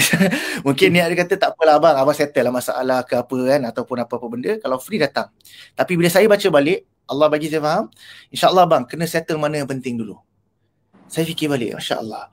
Adakah mula-mula tak ada orang cari, tak ada orang paksa, tak ada orang tashkil, tak ada apa. Saya yang tergerak hati, bermaksud Allah yang gerakkan hati saya untuk DM dakwah tabligh. Selepas tu dah Allah temukan pula dengan orang yang nak buatkan jemaah apa semua untuk kita faham dengan lebih praktikal benda tu. Saya pula nak tolak, kata saya make appointment ni lagi penting apa semua. Jadi saya fikir, kalau appointment ni aku tak pergi, adakah aku akan mati? Itu ajal maut tangan Tuhan lah. Tapi pada waktu saya kata, adakah aku akan mati? Tak ke aku boleh reschedule? Kalau betul-betul aku betul-betul sakit tak boleh pergi, macam mana kan? Takkan ini nak berdiri. Sebab dia di mana satu lebih penting. InsyaAllah sampai ke pagi, sampai pukul 3-4 pagi saya jadi macam, saya terus nekat ke hati, saya cakap, ya Allah, ini kalau aku tolak ni, aku tak boleh salahkan Allah kalau aku tak dapat apa yang dia nak bagi ke aku, insyaAllah. Jadi saya cakap dengan, saya pagi-pagi, pukul 3 pagi saya WhatsApp klinik tu, punya yang tukang jaga, saya kata, saya minta maaf, besok saya tak boleh datang lah sebab saya ada urusan apa semua-semua, saya nak reschedule untuk next week. Saya terus WhatsApp Amar, saya dah tukar plan saya nak pergi lagi ni. Saya bulatkan hati, saya cakap dengan Alia saya, yang awak siapkan barang, saya nak pergi je lah. InsyaAllah apa yang nak jadi, saya nak pergi. Jadi Amar pula tak reply. Saya dah fikir macam-macam ni. Amar ni merajuk ke apa semua kan. Saya pun tunggu sampai ke subuh. Saya dalam hati, okey, Amar ni mesti kejap lagi solat subuh ni mesti bangun ni. Kan? So aku tunggu. Betul-betul subuh, Assalamualaikum sahabat, dia reply. Saya terus cakap, sahabat awak dah dapat belum WhatsApp saya nak pergi apa semua kan. Okey, dia kata Alhamdulillah Allah dah mudahkan, saya doakan awak macam-macam semua. Nak jadikan cerita, pagi tu saya nak keluar, klinik tu WhatsApp. Dia kata, tak apa Encik Alif, sebenarnya kita ni nak bagi tahu kat Encik Alif yang hari ni specialist tu memang tak ada. Dia ambil leave. apa leave lah apa semua kan. So memang kita nak kena schedulekan minggu depan. Masya Allah, Allah punya kuasa ni. Bayangkan kalau saya betul-betul cancel dengan Amar pada waktu tu, dan Amar pun dah cancel dengan Ustaz Han, semua dah cancel lah. Saya sibukkan benda appointment ni. Pagi-pagi saya dapat WhatsApp tu yang appointment tu kena reschedule. Macam mana agak ni saya perasaan, insya-Allah. Inilah kita kata Allah punya kuasa yang Allah susun semua benda kan. Jadi saya masa pergi tu, saya jumpa Amar for the first time. Saya pergi, saya jumpa Abang Syarul along the way apa semua kan. Cakap masya-Allah. First time kita nampak dengan mata sendiri, saya jumpa Ustaz Han for the first time. Kita segan lah. Sebab apa tahu? Masalah yang saya faham, mungkin ada tuan-tuan dan puan-puan yang mulia, tuan-tuan yang mulia kat luar sana yang pernah ada niat azam nak keluar, tapi selalu rasa segan. Ni aku keluar ni orang-orang alim, orang-orang alim ulama apa semua segan aku ni, orang tak baik apa semua. Sebenarnya orang silap faham. Jemaah tabligh ni adalah jemaah ni lah, usaha jemaah dakwah ni bukan kata semua orang baik kan. Ramai orang yang mungkin dulu tak baik, tengah belajar-belajar menjadi baik kan. Jadi saya nampak benda tu depan mata saya. Saya datang, ada macam-macam walks of life. Ada ustaz macam Ustaz Han, insya-Allah. Kita ada orang yang ada pangkat datuk, ada orang yang berpangkat dalam macam ayahanda, macam ni, macam tu, macam-macam jenis orang. Tetapi perbezaan dekat situ adalah mereka tidak ada menilai atas status kita kat muka ni. Kau dulu penagih ke, kau dulu gangster ke, kau siapa ke, kau datuk ada duit, kau gini ke apa, semua sama atas usaha yang sama, kita mencari matlamat yang sama, masya-Allah. Jadi saya nampak benda tu depan mata, how welcoming, masya-Allah. Macam tadi Abang Amar cakap lah. Saya boleh explain, tapi sebenarnya Abang Syarul boleh explain macam mana ni kita dapat rasa Allah bagi rasa manis sikit tu, insya-Allah. Tapi yang mendengar tu tidak akan boleh, mana mungkin yang mendengar tu faham apa yang dirasa oleh lidah kalau kita makan durian ataupun coklat yang sedap apa semua. Nak tahu memang nak kena, memang saya sure kan, kalau Allah pilih, masya-Allah, jangan lepaskan peluang tu. Sebab Abang Nabil pernah kata kat Abang Amar untuk sampaikan kat saya, Alif, ini adalah satu benda yang sangat betul yang awak nak buat dalam hidup awak. Sepanjang saya keluar tu, saya belajar macam-macam dengan Ustaz Han. Saya nampak adab tu in real life. Apa yang kita belajar adab macam mana, masya-Allah. Kita dulu dengar cerita pasal Rasulullah macam biasa je kan. Tapi bila kita duduk di dalam satu lingkungan yang semua mencari dan mencerita tentang kebesaran Allah ni, Allah akan zahirkan. Macam Abang Syarul kata, setiap orang akan dapat beza-beza, masya-Allah. Dia kadang-kadang apa yang ada dalam hati kita. Ada orang pergi, kita tak boleh salahkan jemaah pula. Ada orang kata, aku ada kawan keluar jemaah balik sama juga. Bukan salah jemaah, bukan salah dia juga. Mungkin Allah belum lagi nak sampaikan. Ustaz, kalau saya silap minta mohon pencerahan. Mungkin Allah belum lagi nak bagi dia faham. Tapi masa saya pergi tu, saya jumpa Abang Syarul. Kita sepanjang 3 hari tu, kita tak ada cerita pun pasal set. Satu word set shooting tak ada. Macam lepas shoot apa, tak ada. Langsung tak ada. Saya pun bila baru sedar macam masya-Allah. Real lah benda ni. Kita tak ada cakap pasal hati. Kita tolak semua tepi. Kita duduk dalam satu lingkungan untuk fokus mencari kebesaran Allah. Saya first time tu, saya memang rasa masya-Allah. Dia punya rasa tu. Masa first day tak rasa lagi. Dalam solat saya doa. Saya kata, ya Allah, aku ada nampak, alhamdulillah kau pilih aku untuk keluar pada 3 hari ni. Sebab orang kata engkau memilih siapa yang dapat keluar di jalanmu, ya Allah. Aku nampak sahabat-sahabat aku macam Abang Nabil, macam Abang Kodan, macam Abang Syarul, semua ni bila doa menangis-nangis. Bererti engkau ada bagi sesuatu kat mereka yang kau belum bagi kat aku, ya Allah. Jadi aku doa, janganlah kau sia-siakan aku punya, yang kau pilih aku datang sini, aku datang macam ni, besok 3 hari aku balik macam ni, ya Allah, bantulah aku, jangan kau sia-siakan aku punya stay sini, masya-Allah. Hari kedua tu baru dia start sampai. Saya tak boleh nak explain macam mana. Tapi dia punya perasaan sayu bila kita dengar kisah sahabat, kita dengar bayan, kita dengar betapa menjiwainya orang-orang yang beri bayan. Ustaz Han kalau bagi bayan dan sebagainya, penuh dengan keyakinan, penuh dengan rasa rindu, penuh dengan rasa benda ni adalah satu usaha yang sangat penting. Dan baru saya sedar. Saya cakap, masya-Allah, sepanjang 30 tahun aku hidup, ini rupanya benda yang aku missing out lah, masya-Allah. Tapi Allah sayang, Allah masih bagi saya peluang untuk saya kembali, dan saya doa lah. Saya cakap ni terus terang daripada hati saya nak cakap banyak-banyak pun saya tak reti, takut tersilap cakap. Tapi yang saya boleh kata satu je lah. Saya doa, ya Allah, kau muliakan dan kau jaga dan kau lindunglah setiap orang yang bergerak di atas usaha dakwah ni. Biarpun orang kata jemaah tabligh, jemaah dakwah dan sebagainya, bukan saja di sini, bukan saja Ustaz Han dan sahabat-sahabat saya dalam jemaah ni, tapi di seluruh dunia. Sebab ini adalah satu usaha yang sangat-sangat mulia, masya-Allah. Dan kalau kita tahu, kita akan rasa sedih tau. Diorang keluar ni, diorang korbankan masa, korban diri lillahi ta'ala fisabilillah. Tinggalkan keluarga, tinggalkan anak untuk keluar fisabilillah. Kenapa? Nanti kita tanya kenapa. Jadi bila kita dah dengar sebabnya ada orang sampai pergi keluar jauh khuruj demi nak tegakkan kalimah la ilaha illallah ni, dan dengan rasa fikir risau umat, mungkin ada ramai lagi orang yang belum dapat kalimah ni, orang belum faham, diorang keluar. Kadang-kadang macam saya pun dulu guilty benda ni, bila nampak jemaah sampai Allah apa benda ni, keluar masuk lari. Sebenarnya kalau kita faham apa sebenarnya yang dibawa oleh mereka, Masya Allah. Kalau mereka sekiranya mereka Allah ambil nyawa mereka time diorang kata keluar gas tu, yang kita lari-lari pada mereka ni, Masya Allah, subhanallah. Saya benda tu bila cerita naik bulu rumah. Jadi saya betul-betul doa, saya harap tuan-tuan dan semua yang tengok ni boleh doa juga, sebab kita tak tahu doa siapa yang Allah terima. Doakanlah macam Ustaz Han, sahabat-sahabat saya, dan ramai lagi orang yang keluar atas usaha dakwah ni di seluruh dunia, keluar tinggalkan semua, korban segala-galanya fisabilillah. Kita doa semoga Allah muliakan mereka di atas muka bumi dan juga di hari akhirat, dan juga semoga kita semua dapat hidayah, mereka menjadi asbab hidayat untuk kita yang tak faham ni jadi faham, insya-Allah taala. Amin amin ya rabbal alamin. Insya-Allah. Minta maaf kalau saya ambil masa lama sangat, saya minta maaf banyak Ustaz. Insya-Allah. Amin. Terima kasih perkongsian Abang Alif Aziz, Masya-Allah. Jadi kita dapat dengar macam mana Abang Alif Aziz cerita dia punya proses penghijrahan. Hari ni kita dengar orang kata bila kita ajak dia, oh aku rasa aku dah teruk lah, aku rasa aku dah jahat sangat lah, aku rasa saya selalu cakap dengan Ustaz, dengan Abang Syarul, Abang Alif, saya selalu kalau ada orang kata dia jahat ke, dia gangster ke, dia pernah buat dosa-dosa besar ke, dia rasa dia jauh sangat, dia rasa macam dah susah nak taubat ke. Kita dengar Ustaz Han cakap tadi, kau pernah ke kau punya jahat, kau punya gangster, kau pernah ke angkat pedang nak pergi bunuh Nabi? Dan kau punya rasa gangster dengan tu, jahat dengan tu kan. Benda yang jahat kau pernah buat, kau nak dengar macam mana Allah boleh bagi hidayah kepada Arab Jahiliah, orang-orang sebelum datangnya agama Islam. Kita tahu kisah dia orang punya jahat ni Ustaz. Sebab kebun benda-benda kecil, berperang, berketurunan, berperang ni, berperang sebab nak tunjuk betapa jahil ni pada waktu tu. Kan, kalau berperang nak tunjuk macam ni jahatnya dia orang, minum pakai kepala tengkorak musuh yang dia dah kalahkan. Dia nak bagi tahu berapa jahil ni pada waktu tu, tapi hidayah datang, Nabi SAW datang bawa cahaya, telah masuk iman dalam diri mereka. Tengok mereka menjadi sebaik-baik umat, dan asbab pengorbanan mereka hari ni kita semua. Adanya kita dalam live ni hari ni pengorbanan mereka, pengorbanan sahabat-sahabat Nabi Lut Adin. Jadi saya pun dapat poin-poin daripada Abang Alif tadi, kisah silam kita. InsyaAllah Allah Maha Baik, Allah boleh tutup semua benda, Allah boleh lupakan semua orang untuk jadikan kita satu orang yang Masya Allah.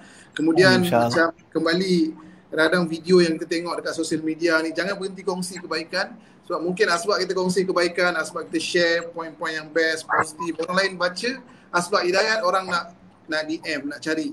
Itu menjadi punca untuk orang bergerak ke arah kebaikan. Alamak, Ustaz dah hilang pula. Ustaz. Okey, kemudian last kali yang saya nampak apa yang Abang Alif share adalah mujahadah, susah payah ni dia datang kesan yang sangat besar dalam diri kita. Benar. Jadi ya Allah. dia hijrah nak berubah tuan-tuan, bukan depan YouTube, pakai earphone dalam aircon, makan biskut, dengar ceramah, tak tuan-tuan. Benar ya Allah. Dia nak berubah, hijrah ni bukan macam tu. Agama Benar ya Allah. Kita pun dengan darah, dengan pengorbanan sahabat, dengan orang lama kita datang ni, kita nak hijrah, nak jadi baik, rasa dengan YouTube, dengan ceramah semua dah setak. Dia perlukan pengorbanan, susah payah, tekan perasaan, benda-benda ni. Dan kita kembali kepada apa yang Abang Syarul kata, bila kita korban, tekan perasaan, letak tepi kita punya kepentingan dunia, takkan sia-sia di sisi Allah. Jadi insyaAllah kita pun dah pukul 11 lebih ni, kita nak Ustaz share sikit Ustaz nasihat untuk kami ni, yang macam mana kami nak istiqomah dalam hijrah, macam mana orang yang tengah dengar ni nak istiqomah, Masya Allah. Jadi kita nak sikitlah nasihat pada Ustaz, insyaAllah. Bismillahirrahmanirrahim. Assalamualaikum warahmatullahi wabarakatuh. Masya Allah, kita telah dengar perkongsian yang Masya Allah sangat menyentuh hati daripada Abang Syarul dan juga Abang Alif kita. Masya Allah, mudah-mudahan dia menjadi inspirasi, dia tolak perubahan berlaku dalam kehidupan kita lah, Masya Allah.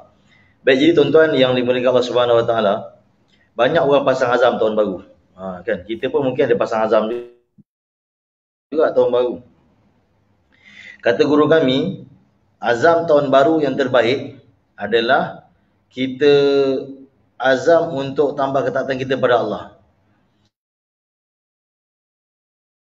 Sebagai contoh, saya azam nak datang masjid paling awal dan nak balik paling lambat. Ni luar biasa azam ni. Kan? Azam nak datang masjid paling awal, nak balik paling lambat. Biasa orang datang paling lambat, balik paling awal. Itu pelik tu. Tapi azam tahun baru, saya azam nak datang paling awal, balik paling lambat. Masya Allah. Azam nak khatam Quran. Kalau belum pandai baca Quran, azam untuk belajar Quran. Ni azam-azam baru. Azam untuk tingkatkan sunnah dalam kehidupan kita. Kami pergi di Hadramaut, tuan-tuan, insya-Allah. Di Hadramaut kami pergi baru ni. Saya boleh katakan saya tak jumpa orang tak ada sugi. Kayu sugi ni, kayu siwak ni, masya-Allah. Saya tak jumpa satu orang pun yang tak ada kayu sugi. Budak-budak pun pakai sugi. Saya rasa macam, ajaib lah. Saya tanya satu orang ustaz, dia baru pindah sana 2 bulan, baru belajar. Saya kata, ustaz pakai siwak? Saja saya tanyalah. Ustaz pakai siwak? Dia kata, ustaz, kalau sini tak pakai siwak, malu ustaz, semua pakai siwak. Takkan kita tak pakai siwak? Dia kata macam tu. Nak bagi tahu, bayangkan tuan-tuan, kita hari ni, betapa kita jauh daripada sunnah, sampaikan sunnah yang ringan, nak bersihkan gigi, guna siwak pun kita tak amalkan. Padahal benda tu keluar modal RM1, RM2 je tuan-tuan, masya-Allah. Tuan-tuan yang diberkati Allah Subhanahu Wa Taala, juga kita usahalah untuk tinggalkan sunnah dalam diri kita. Tahun baru ni datang, kita usaha tengok apa sunnah yang saya tak amalkan. Kita usaha untuk tinggalkan dalam diri kita sunnah-sunnah Nabi sallallahu alaihi wasallam dan ajak umat pada sunnah. Baik, kemudiannya mengenai ta'lim. Saya tengok dalam beberapa komen tadi ada yang bertanya ta'lim tu benda apa? Masya-Allah. Ini juga termasuk dalam azam baru kita. Macam Abang Syarul, masya-Allah dah buat ta'lim di rumah dengan keluarga. Abang Alif kita pun kita tengok kat Instagram pun dah buat ta'lim dengan keluarga, masya-Allah. Itu satu perkara yang bagus sebab kita mempromosi kebaikan. Kita bukan jual kita ta'lim ke apa. Kita mempromosi kebaikan supaya orang sama-sama dapat amalkan ta'lim ni. Dan arwah almarhumah Kak Siti Sarah pun dia buat di rumah dengan Abang Syuaib, masya-Allah. Tuan-tuan, ta'lim ni adalah amalan bacaan Al-Quran dan hadis di rumah kita. Ini adalah perkara yang dibuat di zaman hayat baginda Nabi SAW di rumah para sahabat. Dan ini bukan perintah saya, bukan perintah mana-mana ulama, tetapi perintah Allah. Allah perintah dalam surah Ahzab, wazkurna ma yutla fi buyutikunna min ayatillahi wal hikmah. Bacakanlah di rumah-rumah kamu, kata Allah, ayat Quran dan hadis-hadis Nabi. Allah perintahkan kita buat ta'lim. Maka ulama anjurkan untuk kita orang awam yang biasa ni, kita baca di rumah kita kitab hadis yang mudah untuk difahami oleh keluarga kita. Antaranya kitab Muntakabul Ahadis, hadis-hadis pilihan. Ada jual kat kedai-kedai buku. Kalau musim PKP tak boleh pergi kedai buku, di Shopee banyak tuan-tuan. Tuan-tuan type je set kitab taklim. Ada banyak di Shopee. Saya tak berniaga kitab taklim, tapi tuan-tuan boleh cari di sana, masya-Allah. Kitab Muntakab Hadis, hadis-hadis pilihan, kitab Hayatul Sahabat, kisah-kisah sahabat, kitab Fadilat Amal, kitab Fadilat Sedekah. Kalau musim haji, kitab Fadilat Haji. Bulan Ramadan kita boleh baca kitab Fadilat Ramadan. Ini hadis-hadis yang disusun oleh ulama, yang mana ia adalah hadis tentang kehidupan seharian.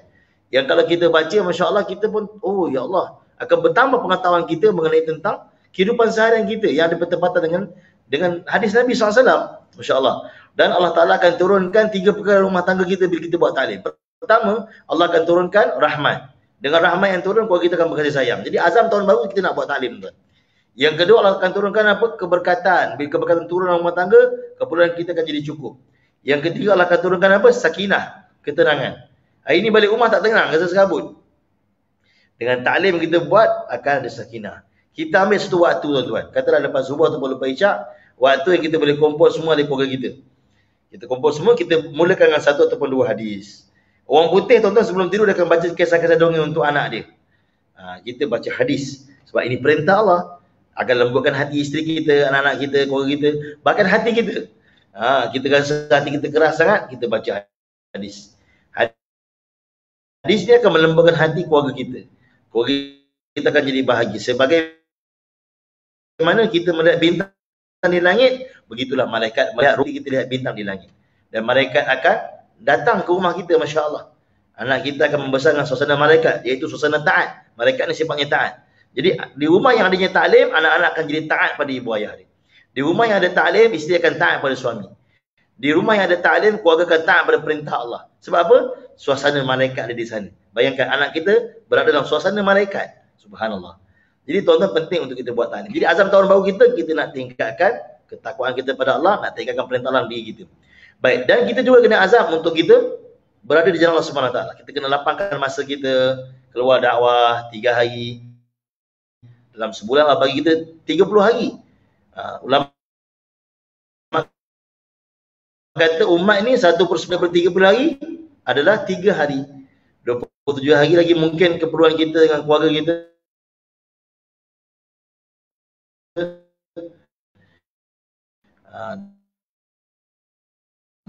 Dekat pekerja untuk kita, dan juga dalam setahun kita lapangkan masa 40 hari ataupun 4 bulan, masya-Allah. Bila kita turun padang, kita menyantuni umat, duduk dengan umat, baru kita nampak keadaan umat. Baru kita nampak keadaan, ya Allah, macam ni keadaan umat. Barulah bila kita doa, kita boleh nangis. Dia akan rasa seronok tengok perempuan tak tutup aurat. Tapi orang yang telah berada di jalan Allah Subhanahu Wa Taala, dia tengok orang tak tutup aurat, dia akan sedih. Sebab apa? Dia telah korban untuk agama. Seperti mana satu orang bapak dia kumpul duit nak beli kereta. Nak beli kereta, masya-Allah. Bila anak dia calahkan kereta, hati dia akan turut tercalar. Sebab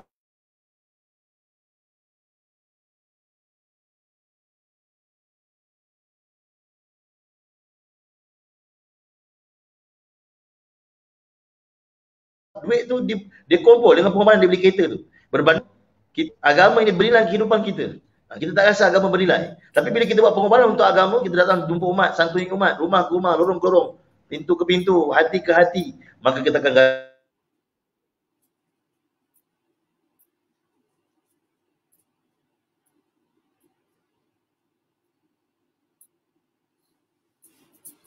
sangkut. Sangkut lah. Main kat Mesir ni. Atau bawa Alif, kita kena check lah kalau kita ada buat silap Alif. Masya Allah. Kita dapat bawa isteri kita dapat keluar masuk. Bawa isteri kita dapat keluar zaman sebentar. Start line sangkut Ustaz. Amah, awak kena check, kita kena check insya-Allah. Astagfirullahaladzim. Istighfar tuan-tuan, istighfar. Istighfar. Allah tak, jangan sampai Allah tak izinkan kita nak dengar apa Ustaz nak cakap, insya-Allah. Silap saya lah ni. Atas kelemahan saya, insya-Allah. Maka bila keluar dakwah juga, masya-Allah, satu fikiran kita. Maka kita seperti burung yang terbang dengan 2 sayap. Jangan kita je keluar dakwah, isteri kita tak bawa. Kita bawa juga isteri kita keluar masturat, keluar dakwah. Dan kita selalu doa, pandang kebaikan keluarga kita, anak-anak kita, jiran tengah kita, orang kampung, umat semalam, pandang kebaikan mereka dan selalu doa untuk mereka. Doa kebaikan untuk umat, cakap benda yang baik, fikir benda yang baik, maka akan jadi benda yang baik. Kalau kita cakap benda yang buruk, fikir benda yang buruk, akan jadi benda yang buruk. Tapi kalau kita cakap benda yang baik, doa benda yang baik, maka akan terzahir benda yang baik. Kita doa yang baik-baik untuk umat. Doa kebaikan untuk umat. Sayang umat ini, Masya Allah, seperti Nabi sayang pada umat ini. Jadi tuan-tuan, Masya Allah, penting untuk kita buat perkara. Dan kita azam untuk bangun malam. Seperti Nabi telah bangun malam, doa untuk umat, doa untuk diri, keluarga dan umat semalam. Medan kita, tuan-tuan yang mulia, bukan sekadar keluarga kita saja.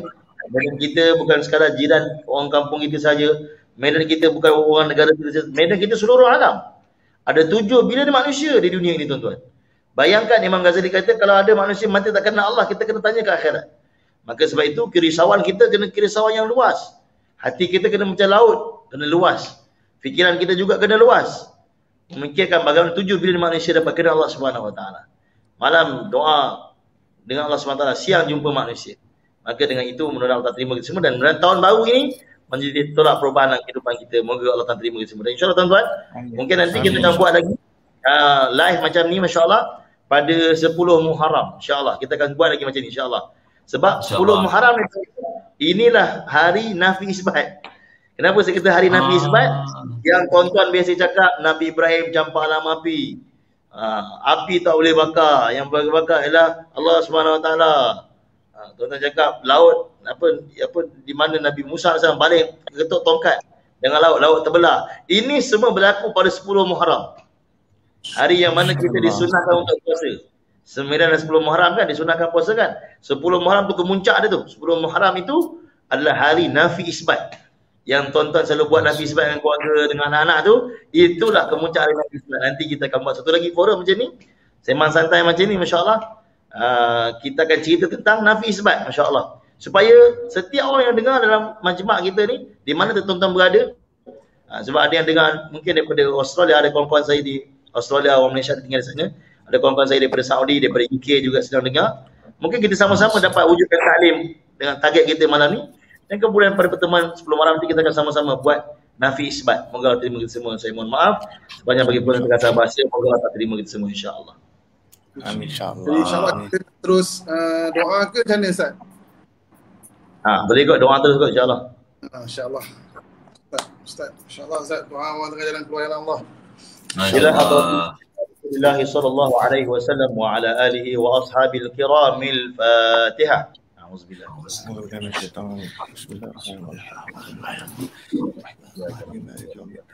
يا أيها العبد وإياك نستعين اهدنا الصراط المستقيم صراط الذين أنعمت عليهم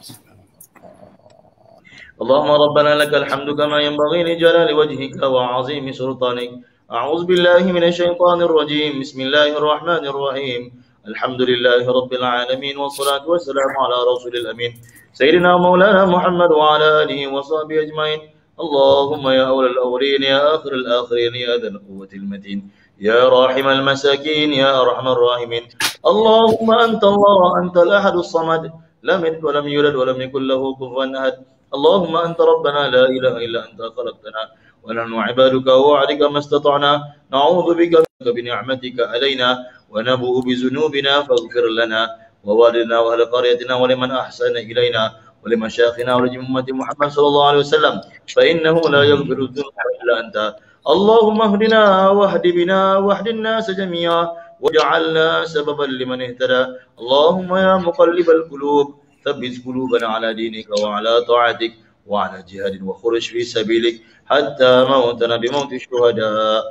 Ya Allah, Ya Rahman, Ya Rahim, di hari tahun baru yang mulia ini Ya Allah, di hari bulan Muharram yang diberkati ini Ya Allah, Ya Allah, Kau ampunlah dosa-dosa kami Ya Allah, dosa kecil, dosa-dosa besar kami Ya Allah, dosa kami lakukan di depan dan di belakang manusia Ya Allah. Ya Allah, kami banyak dosa Ya Allah, Engkau lebih kenal kami daripada diri kami Ya Allah, Engkau lebih tahu keaiban kami lebih daripada diri kami Ya Allah, Engkau telah tutup keaiban kami Ya Allah daripada diketahui oleh manusia Ya Allah. Seandainya Kau buka keaiban kami ini Ya Allah, maka tak ada siapa pasti akan mendekati kami Ya Allah. Maha baiknya Kau Ya Allah, Kau tutup keaiban kami Ya Allah, Kau tutup dosa kami Ya Allah. Ya Allah, Kau terimalah taubat kami Ya Allah. Dosa-dosa kami lakukan dengan mata kami Ya Allah, dosa-dosa kami lakukan dengan telinga kami Ya Allah, dosa-dosa kami lakukan dengan mulut kami Ya Allah, dosa-dosa yang kami lakukan dengan hidung kami Ya Allah, dengan akal kami Ya Allah, dengan hati kami Ya Allah, dengan tangan kaki kami Ya Allah, dengan seluruh anggota kami Ya Allah. Dosa-dosa yang menjadi asbab menyekat kami untuk sampai dekat pada Engkau Ya Allah. Dosa-dosa yang menjadi asbab kami malas untuk menyebut nama Engkau Ya Allah. Dosa-dosa yang menjadi asbab kami malas nak bangun malam Ya Allah. Dosa-dosa yang menjadi asbab kami malas nak baca Quran Ya Allah. Dosa-dosa yang menjadi asbab kami susah salawat pada Nabi Ya Allah. Dosa-dosa yang menjadi asbab kami susah nak keluar jalan Engkau Ya Allah. Ya Allah, Kau terimalah taubat kami Ya Allah. Ya Allah, Kau janganlah kembalikan kami Ya Allah kepada dosa dan kemaksiatan yang kami buat Ya Allah. Ya Allah, Kau letaklah hati kami kebencian untuk kami kembali kepada kekufuran, kemaksiatan dan kesyirikan Ya Allah. Ya Allah, Kau ampun dosa isteri kami Ya Allah, ampun dosa anak-anak kami Ya Allah, ampun dosa ibu ayah kami Ya Allah. Ya Allah, ibu ayah kami telah bersahkan kami Ya Allah dengan penuh kasih sayang Ya Allah. Ya Allah, Kau ampun dosa mereka Ya Allah. Di antara kami ada adik bapa telah mendahului kami Ya Allah, rahmatilah mereka dalam sana Ya Allah. Ya Allah, ampun dosa guru-guru kami, alim ulama, cikgu-cikgu, ustaz-ustaz yang pernah mengajar kami Ya Allah. Ampun dosa siapa saja pernah buat kebaikan pada kami Ya Allah. Ampun dosa Ya Allah siapa saja pernah memusuhi kami Ya Allah. Ampun dosa umat Islam di seluruh dunia Ya Allah. Ya Allah, di hari yang mulia ini Ya Allah, Kau pandanglah kami dengan pandang kasih dan rahmat-Mu Ya Allah. Dengan Kau pandang kami dengan pandang kemurkaan-Mu Ya Allah. Kau panjangkanlah umur kami Ya Allah, Kau murahkan rezeki kami Ya Allah, siapkan tubuhan kami Ya Allah, sembuhkan segala penyakit diri kami Ya Allah, selesaikan segala masalah kami Ya Allah, dalam menjadi seluruh perintah-Mu menjadi kehidupan cara baginda Rasulullah kasih-Mu Ya Allah. Ya Allah, Kau terimalah kami Ya Allah. Ya Allah, Kau jangan buang kami setelah Kau terima kami Ya Allah. Jangan Kau sesatkan kami setelah Kau beri petunjuk pada kami Ya Allah. Ya Allah, Kau terimalah kami, istiqamah kami di atas jalan yang Kau terima Ya Allah. Ya Allah, Ya Allah, jadikanlah kami Ya Allah, jadikanlah anak-anak kami Ya Allah, lahirkanlah juga zuriat putra kami hingga hari kiamat anak yang saleh-salehah Ya Allah, anak yang hafiz-hafizah Ya Allah, anak yang da'i dan juga da'iyah Ya Allah, anak yang mujahidah Ya Allah, yang sedia memperjuangkan agama Engkau Ya Allah, yang sedia berkorban untuk agama Engkau seperti sahabat dan sahabat ke seluruh alam Ya Allah. Kau jadikanlah laki-laki di tanah air kami Ya Allah, seperti lelaki-lelaki zaman Nabi ya Allah. Kau jadikanlah wanita-wanita tanah air kami ya Allah seperti wanita-wanita zaman Nabi ya Allah. Kau jadikanlah anak-anak tanah air kami seperti anak-anak zaman Nabi ya Allah. Kau jadikanlah ya Allah rumah-rumah di seluruh tanah air kami hidup amalan 24 jam seperti amalan rumah sahabat zaman Nabi ya Allah. Kau jadikanlah ya Allah masjid-masjid, surau-surau, musola-musola, madrasah-madrasah hidup amalan 24 jam seperti amalan Masjid Nabawi zaman hayat Nabi SAW ya Allah. Jadikanlah kampung-kampung di seluruh tanah air kami ya Allah hidup tentram dan bahagia, hidup suasana agama, hidup dengan penuh kasih sayang seperti kampung Madinah di zaman hayat Nabi SAW ya Allah. Ya Allah kami belajar-belajar nak ikut Nabi ya Allah. Sedangkan kami tak pernah lihat wajah Nabi ya Allah. Kami cuba dengar kisah Nabi daripada ulama kami ya Allah. Kami beriman kepada Nabi dan kami tak pernah jumpa Nabi ya Allah. Kami sangat cinta pada Nabi ya Allah. Kerana cinta pada Nabi lah ya Allah kami buat program malam ni ya Allah. Semata-mata untuk wujudkan cinta pada Nabi dan diri umat ya Allah. Ya Allah kerana cinta pada Nabi lah kami belajar keluar jalan Kau ya Allah. Kami juga ada isteri, kami juga ada anak ya Allah. Kami juga ada keluarga ya Allah. Tapi kami dengar Nabi SAW punya keinginan hasrat hati Nabi. Bagaimana seluruh umat dapat kenal Kau ya Allah. Maka kami belajar-belajar lapangkan masa kami untuk menyempurnakan hasrat keinginan hati Nabi untuk bawa manusia pada Engkau ya Allah. Ya Allah kami tak pandai, kami bodoh ya Allah. Tapi kami cinta pada Nabi ya Allah. Kau bimbinglah kami ya Allah. Kami jauh daripada 1400 tahun ya Allah. Kau bimbinglah kami ya Allah agar kami dapat bersama Nabi di akhirat ya Allah. Ya Allah dikubur saat dia tanya siapa Nabi kami harap kami berjawab Nabi kami Nabi SAW ya Allah. Ya Allah kami dengan setiap umat ini akan dapat menetapak tangan Nabi telaga Kausar ya Allah. Ya Allah kami harap kami dapat minum tapak tangan Nabi kami ya Allah. Kami harap kami dapat minum tangan Nabi kami ya Allah.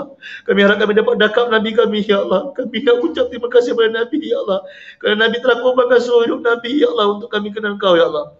Kami harap kami dapat syafaat Nabi ya Allah. Dapat masuk surga bersama-sama Nabi selama-lamanya ya Allah.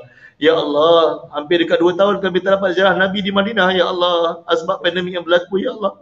Kawankanlah wabak ini dengan segera ya Allah agar kami dapat segera ziarah Nabi di Madinah ya Allah. Ya Allah, kami nak ziarah Nabi ya Allah. Kami nak berikan kuzari laporan pada Nabi ya Allah. Kami nak berikan kuzari laporan pada Nabi apa yang telah berlaku dengan umat ini ya Allah. Kami nak beri laporan pada Nabi ya Allah apa yang telah berlaku pada umat ini ya Allah.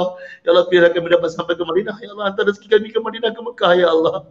Ya Allah Kau terimalah kami semua ya Allah. Hantar rezeki kami ke seluruh alam ya Allah. Agar kami dapat kutip rezeki kami dengan keluar jalan Kau ya Allah. Hantar rezeki kami ke Amerika ya Allah untuk kami dapat hidupkan agama di sana ya Allah. Hantar rezeki kami ke Rusia agar kami dapat hidupkan agama di sana ya Allah. Hantar rezeki kami ke seluruh negara Arab agar kami dapat hidupkan agama di sana ya Allah. Hantar rezeki kami ke China agar kami dapat hidupkan agama di sana ya Allah. Hantar rezeki kami ke seluruh negara-negara di Eropah agar kami dapat hidupkan agama di sana ya Allah. Hantar rezeki kami ya Allah ke benua Afrika ya Allah agar kami dapat hidupkan agama di sana ya Allah. Hantarkan rezeki kami ke Antartika, ke Arktik ya Allah agar kami hidupkan agama di sana ya Allah. Bahkan di mana saja ada manusia ya Allah Kau hantar rezeki kami ke sana. Kau hantarlah kami ya Allah seperti Kau telah hantar sahabat untuk kami hidupkan agama di sana ya Allah. Semata-mata untuk menyempurnakan hasrat hati Nabi kami ya Allah. Bagaimana untuk manusia kenal Kau ya Allah. Ya Allah Kau terimalah kami ya Allah. Kalau Kau tolak kami ya Allah, kami ni tak ada nilai ya Allah. Ya Allah Kau terimalah kami ya Allah. Kami takut ya Allah seluruh manusia, seluruh dunia, seluruh Malaysia kenal kami, terima kami. Tapi kami takut di akhirat Kau tolak kami dan Kau tak kenal kami ya Allah. Itulah sangat paling malang buat kami ya Allah. Ya Allah Kau terimalah kami ya Allah. Biarlah semua manusia tak kenal kami ya Allah. Kami harap Kau kenal kami ya Allah. Biarlah manusia tak terima kami harap Kau terima kami ya Allah. Yang kami harapkan redha Kau ya Allah, bukan redha manusia ya Allah. Ya Allah, tutuplah keimanan kami, jaga kebaikan kami ya Allah. Tutuplah keimanan semua umat Nabi SAW, jaga kebaikan mereka ya Allah. Kau terimalah kami ya Allah. Kau terimalah kami ya Allah. Ada hidup baik bagi kami ya Allah. Hidupkan kami dengan beriman dan bertakwa padamu ya Allah. Andai mati baik bagi kami ya Allah. Syahidkanlah kami di jalanmu ya Allah. Matikanlah kami di kota mana ada Nabi-Mu ya Allah. Matikanlah kami dalam tangan mengucap kalimah la ilaha illallah. Ya Allah Kau bahagikanlah kami sekeluarga ya Allah. Kau bahagikanlah keluarga kami ya Allah. Bahagikanlah kami isteri kami, anak-anak kami. Bahagikanlah keluarga jiran kami. Bahagikanlah keluarga orang kampung kami. Bahagikanlah keluarga umat Nabi SAW alam ya Allah. Ya Allah Kau berikan ketenangan kepada orang yang sedang resah ya Allah. Kau angkatlah kelemahan orang yang sedang lemah ya Allah. Kau kuatkanlah mereka ya Allah. Orang yang sedang putus asa ya Allah, Kau hilangkanlah rasa putus asanya ya Allah. Orang yang tengah ada niat nak bunuh diri ya Allah, Kau hilangkanlah niat nak bunuh diri ya Allah. Yang sedang susah Kau bantulah mereka. Yang sedang fakir Kau mudah usaha mereka ya Allah. Yang tak ada makanan Kau beri mereka makan ya Allah. Yang tak ada minuman Kau beri mereka minuman ya Allah. Yang tak ada pakaian Kau beri mereka pakaian ya Allah. Di masjid umat Islam di tanah bantulah mereka ya Allah. Ya Allah Kau bantulah umat Islam di seluruh dunia, di Palestin, di Syria, di Rohingya, di seluruh alam ya Allah. Umat Islam di tanah Kau bantulah mereka saudara kami ya Allah. Di mana mereka jadi bantulah mereka ya Allah. Ya Allah hilangkanlah wabak dunia pada hari ini ya Allah. Khususnya di tanah air kami di Malaysia ya Allah, hilangkanlah ya Allah. Agar masjid dapat dibuka seperti dulu kembali ya Allah. Ya Allah, ada orang Islam di Malaysia yang setahun tak sembahyang Jumaat dah ya Allah. Ya Allah kami takut ya Allah ada umat yang mana dia tak kenal sembahyang Jumaat lagi ya Allah. Ya Allah ada umat ya Allah dah setahun ya Allah tak pergi masjid ya Allah. Ya Allah kami takut ya Allah generasi akan datang tak kenal masjid ya Allah. Ya Allah kembalikanlah ya Allah pintu-pintu masjid dibuka kembali ya Allah.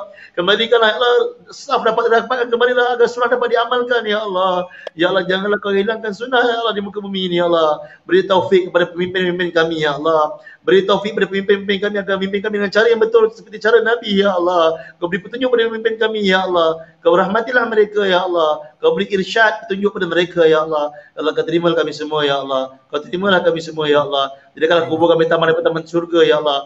Jangan kubur kami di kepala neraka ya Allah. Jadikanlah kami dapat berada di timbunan kasturi di mahsyar ya Allah. Dapat dua mimbar cahaya bersama para Nabi ya Allah. Dapat buku tangan kanan ya Allah. Mesti siap seperti sekiranya masuk surga tanpa hisab ya Allah. Kau terimalah kami ya Allah. Ya Allah apa saja Nabi minta kebaikan untuk kami itu kami minta. Apa saja keburukan yang Nabi minta jauhkan daripada kami itu kami minta. Kau maha terima doa kami. Kau rahmatilah mereka yang telah mendahului kami ya Allah. Kami harap dapat bertemu mereka di akhirat. Wassallallahu alaihi wasallam. Alhamdulillah alamin. Taqwallahu minkum. Masya-Allah. Terima kasih Ustaz atas doa dan ilmu yang Ustaz kongsi pada malam ini. Terima kasih juga kepada sahabat kita Abang Alif, Mas Syarul atas perkongsian. Semoga asbab program kita yang kecil di sisi kita macam kecil je, tapi insya-Allah moga program jadi saksi siapa saja yang menonton live ni jadi saksi kita ke akhirat nanti yang kita bersama-sama yang Ustaz cakap dalam doa ni nak menzahirkan cinta kita pada Nabi SAW, nak sambung perjuangan Nabi SAW. Jadi insya-Allah Ustaz. Jadi sebelum kita end live saya nak kongsi sikit. Ustaz Han sekarang dia berada di Mesir, sekarang tengah menjalankan usaha dakwah di sana. Tapi mungkin tu ada kan, korang boleh tengok ada nombor akaun kat bawah ni. Nombor ni adalah madrasah Ustaz di Mersing, yang mana Ustaz tengah mengusahakan madrasah dia di sana. Walaupun dia berjuang di Mesir, tapi di Mersing ada madrasah sedang terbina kat sana. Asbab lahir Hafiz-Hafizah dekat sana, insya-Allah semua masuk saham kita yang bersama-sama. Jadi siapa yang nak buat sumbangan boleh buat sumbangan ke Madrasah Tahfiz Al-Quran Muhajir Madani ni, Ustaz Han punya, masya-Allah. Jadi saya rasa itu saja untuk malam ni, insya-Allah. Terima kasih yang menonton, terima kasih yang share, terima kasih sahabat-sahabat kita yang bersama semua, insya-Allah. Sampai kita jumpa lagi di live akan datang, insya-Allah. Bacara Abang Alif ada apa-apa nak ni ke?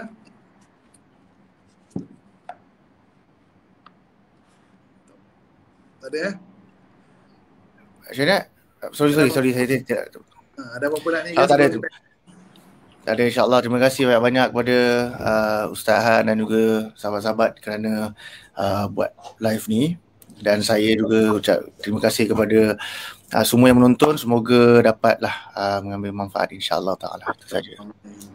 Jazakallah khair tu Zaitun Maulana tu. Abang Syarul, last insya-Allah apa? Terima kasih. InsyaAllah, terima kasih pada semua, pada Ustaz. Oh, insyaAllah jauh pada Ustaz kan. Pada semua yang ada dalam live ni, siapa-siapa yang ada dalam live ni, sebenarnya Allah dah pilih daripada awal. Kan? Betapa beruntungnya, betapa sayangnya Allah pada kita ni. Allah masuk kita nampak macam majlis yang biasa-biasa, tapi sebenarnya majlis ni kita tak tahu, mungkin sebab kita doa pada hari ni, Allah angkat doa yang pada hari ni kan. Jadi saya pun selalu nak ingatkan, saya ni tak ada apa-apa. Saya ni memang tak ada apa-apa kan. Saya takut sangat bila kita live macam ni timbul satu rasa yang macam kita ni tak.